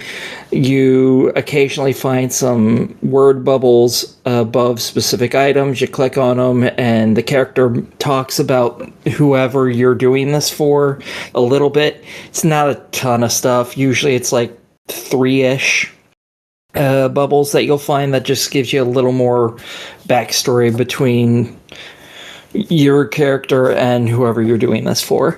And yeah, it's a pretty short game. Takes a few hours to beat. There's not really much in the way of any sort of story. It's just a chillax little thing. You sit back and you just waste a couple hours just enjoying yourself with something simple. Nice. Sounds relaxing. It is, very. That's why it's Hozy. It's a house that's cozy. Well, it's $15. What do you think? I'm totally for it. I think it's cute. I think would be better if you got it on like sale, because again, it's 9 levels, maybe 3-4 hours, something like that. Yeah. Well, it is on sale until the 6th for $13.49. What do you think of that? That's a lot better. But yeah, I think it's worth buying, though. I think it's a cute little game. If you like these, little chill games where you're just kind of mindlessly doing stuff, this is definitely for you. All right. Next up, from one weird house to another, Living Dead House. Developed by Deprecated Games, published by Flynns Arcade. Released April 2nd on the Switch for $4.99. Living Dead House delivers a pulse-pounding classic arcade experience. Battle through waves of the undead solo or team up with a friend. Survive the night, escape the dead. Darkness descends and the undead rise. Pernell, what is going on in Living Dead House? Living Dead how? Well, science, of course. So in this game, you play as individuals. I'm pretty sure they're inspired by the Night of the Living Dead movies, the earlier ones specifically. And you don't get to choose one per se, but I'm guessing in 2 players, there's like 2 different characters. But in this game, think of it as like a Pac-Man style game, or not Pac-Man style, but like a single screen arcade style game where you are tasked with surviving for a period of time in a level space replicate or resemble a form of a house from the undead. As you start the game out, you will be in a room with a number of different staircases, various gimmick objects like elevators and frontal, raising and lowering platforms and the like. And enemies in the form of zombies will be trying to break into this space. There are windows, there are doors, and eventually one of these 2 things will get smashed open. And when that happens, zombies will come pouring into the house one at a time. As you're running around the level, you'll come across objects like bear traps and guns and flamethrowers, all of which have single uses, and you can apply them to kill enemies. You can also come across nails and hammer and boards to board up the things that they've broken through in order to prevent them from getting in through that entrance for a period of time. You'll come across items that can spell secret words to give you bonuses if you can pull that off. And then for the most part, it's running against time to try to score as many points as possible by killing zombies and collecting items and surviving the night until the day wraps up. Every once in a while, a level might even have like a Pac-Man style wrap around where you can go out one side of the level and come in from the other, which is kind of cool. But overall, it's not a very complicated game by any means. But what is worth noting is that it's actually pretty freaking fun. Wasn't expecting it to be that fun in that sense, but I was getting the one more go itch. I wanted to see if I could survive and get a little bit further. And it helps that it does have elements of, like a little bit of chaos that makes every run feel a little different, despite the fact that the levels themselves are the same as you go from stage to stage, as in stage 1-2 will always be stage 1-2. What I mean by that, for example, is you don't know what items are going to spawn when or where on the stage. In addition to that, some of the zombies have weird effects that you can't time, for example, or you can't predict. For example, you might kill a zombie, and traditionally he'll just blow up and die. Other times, though, his head might fall up and hit the ground and start rolling across the floor. but the head's still biting. And if you touch the head before it just kind of falls over and dies, you'll still get killed by the rolling head. Other times, the legs will be left over and they'll start jumping around. And if the jumping legs get you, you will die. So you can't just kill and run. You have to kill, but also be mindful of knowing sometimes the kill is not the kill. In addition to that, one of the traps that always screws me up is the bear trap. It's a really good item that you can pick up, and when you put it on the ground, if zombies walk over it, they'll get eviscerated by the bear trap, and it works over multiple bites before it eventually breaks. However, it also works on you. So if you're not paying attention, you walk over your own bear trap, it will kill you. So something to be mindful of. That's how they get you. It's like, nope, just because you think you're great doesn't mean you are. Be smart about what you place and where you place it. But it's not a lot to ramble about here. The game is pretty straightforward. There's an arcade mode where you run from stage to stage. There's also a survival mode where you're just playing as long as you can before you get overwhelmed and killed by zombies. But all in all, it's a great game and one that I can wholeheartedly recommend. I don't even know what the quality is like, but I hope it was fun. Easy buy recommendation. Easy buy? Easy buy? Easy buy. Very Easy good. buy. All right, one final game tonight. We have a quick preview of Descent of Lunaris, developed by Unison Games, developed and published by Unison Games. Releasing later this year on Steam, investigate a signal emanating from deep within the moon and fight through a dark reflection of human nature. Are you being tested or pushed for the actions of humanity, or punished for the actions of humanity? Descent of Lunaris is a classic dungeon crawling turn-based RPG inspired by wizardry in the SMT series. Pernell, give us a quick rundown of what is going on in the demo of Descent of Lunaris. So Descent of Lunaris is a pretty cool dungeon crawling game. And I also think I previewed the not even official build back in the day. So this may not be too different from that, except to say there are no placeholder graphics anymore. Everything's populated, which is freaking nice. And there's also a prologue that plays out as well to kind of set you into the mood of the overall world you're playing in. But basically, you're on the moon. A moon base to be specific, and you are exploring this bad boy. A wizard on the moon. That would be nice. Hey, this futuristic. It's an old Destiny reference. I don't know if anyone gets that anymore. My problem was I never got into Destiny because I was like, I can't do this, but I like the intro to Destiny, and I'll take it. But you're exploring this moon base for a variety of different reasons. Again, this is a preview, not the review. But the thing that makes it particularly interesting is that it does carry a lot of the same, typical wizardry, dungeon crawl, Trianasi-esque, quirks, as in you have to craft a party that's composed of various, party member or class types, archetypes. Though one thing that's cool about them in this game is that even though once you've made your party of 4 characters, which come in a number of things like, a swordsman, defender type character. There's like a nanomancer, which I thought was a pretty cool class. But once you choose your 4 characters and you want to create the order in which they exist in, there is a front line, a back line, and you choose which area you want the character to go into. Some perform better than others, and depending on some perform better in one or the other, depending on their class. But in addition to that, depending on who you choose to put in the lead of your party, that will trigger a team-based leader effect that will work throughout the entire party. You might put a character in the lead, and as a result, every character heals for 10% additional hit points at the end of a combat. Or you might have additional evasion stats, things like that. So it'll make you actually care about who's the lead in the party, not just who looks cooler. As you're running around the map, you'll explore, come across various objects that you can acquire to potentially heal your character or equip to, give yourself better attack or defense stats. Traditional fare there. Visually, the game looks really nice. Musically, the game does a great job of basically showing off that which it says it's influenced by, because I definitely get the moody tones that I would get from like Shin Megami Tensei Strange Journey, for example. Not the but the somber, I don't feel like I'm in a very safe place type of music. It's good stuff.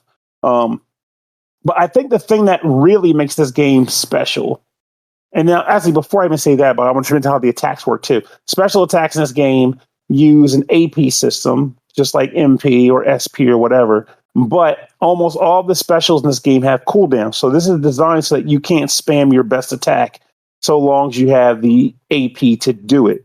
Instead, you have to be smart about it. You have to be mindful of the fact that you can't always just use your group heal effect. And sometimes you got to have items on standby, or if you really feel like you're doing that poorly, maybe have two characters that can heal so you can kind of rotate as needed while the cooldowns are working through each other. You'll be able to level up your character skills by earning skill points as you defeat enemies and get experience points to level up your character. But again, those things are all pretty straightforward. But now to go back to the thing I kind of jumped off of and now I want to come back to is the fact that this game actually does something interesting in that it does both turn-based combat, as in, again, traditional Etrian Odyssey, Wizardry, Shin Megami Tensei type fare, but it also has tactical battles too, a la Shin Megami Tensei Devil Survivor, or I don't know, Final Fantasy Tactics without the job. I can say, well, you have the job system in that. But yeah, like Final Fantasy Tactics or whatever, where you have to be concerned about your character placement on the map in addition to enemy placement. And all the attacks that you've earned or that you've been using in combat now have new properties that are associated with the tactical combat fare. For example, an attack that might let you hit an entire row of enemies in the traditional turn-based battle will say everybody in the front row or everybody in the back row. But when you're in a tactical system battle, it might actually instead be 3 spaces in front of you or 2 spaces in front of you, as opposed to a straight line and all that kind of stuff. So your attacks will function differently and require you to change your way of performing or engaging combat when the tactical fare actually opens up. And it does mess with you a little bit, and not in a bad way. It just makes you go, oh, crap, I wasn't ready for a tactical battle. Shit. Now I got to work my way through this mess here. Like, you're not used to playing a game that has both at the same time. And I think that's a strong suit to this game. And again, the only other game I think I've ever played that did something even similar to that was probably Shin Megami Tensei Devil Survivor, but that wasn't even this. I think I look forward to this game coming out when it hits its final build. I really look forward to seeing what becomes of it, because this was a demo and I didn't go hard on it only because I knew it was a demo. I want to play the actual game now. By the way, the public demo went live March 9th. So I'm guessing whatever you checked out earlier was just like a private early build or a preview build. Well, I can definitely recommend to anybody who sees it on the store and is like, should I try this? Yeah, you absolutely should try the demo. But also, if you're like me, you might also just watch the video reel and be like, well, I got other games to play right now, but I know I'm buying this when it comes out. So, I was going to say, it's a good thing you have other stuff to play now because it's not out now. We don't know when it's out. It's supposed to be out sometime later this year. The demo is free to grab on Steam. Is this something people should follow, wishlist, ignore? What should people do with Descent of Lunaris? Absolutely wishlist this game. I think it's going to be a fantastic title when it hits the ground and is able to run on its own 2 legs or 4 legs, depending on the creature. But I think this has something special going on. It may have that secret sauce. And I really hope that's proven right when the game releases, because I can tell you one thing, I look forward to playing the final build. So very good. At least wishlist it. All right. And with that, we are done with this episode. Big thanks to Andrew Smith coming on in the first half of the show, chatting about Trash Goblin with me, Aki, and Bri. Big thanks to Tim for coming on, hanging out in the second half of the show, chatting about Super Meat Boy.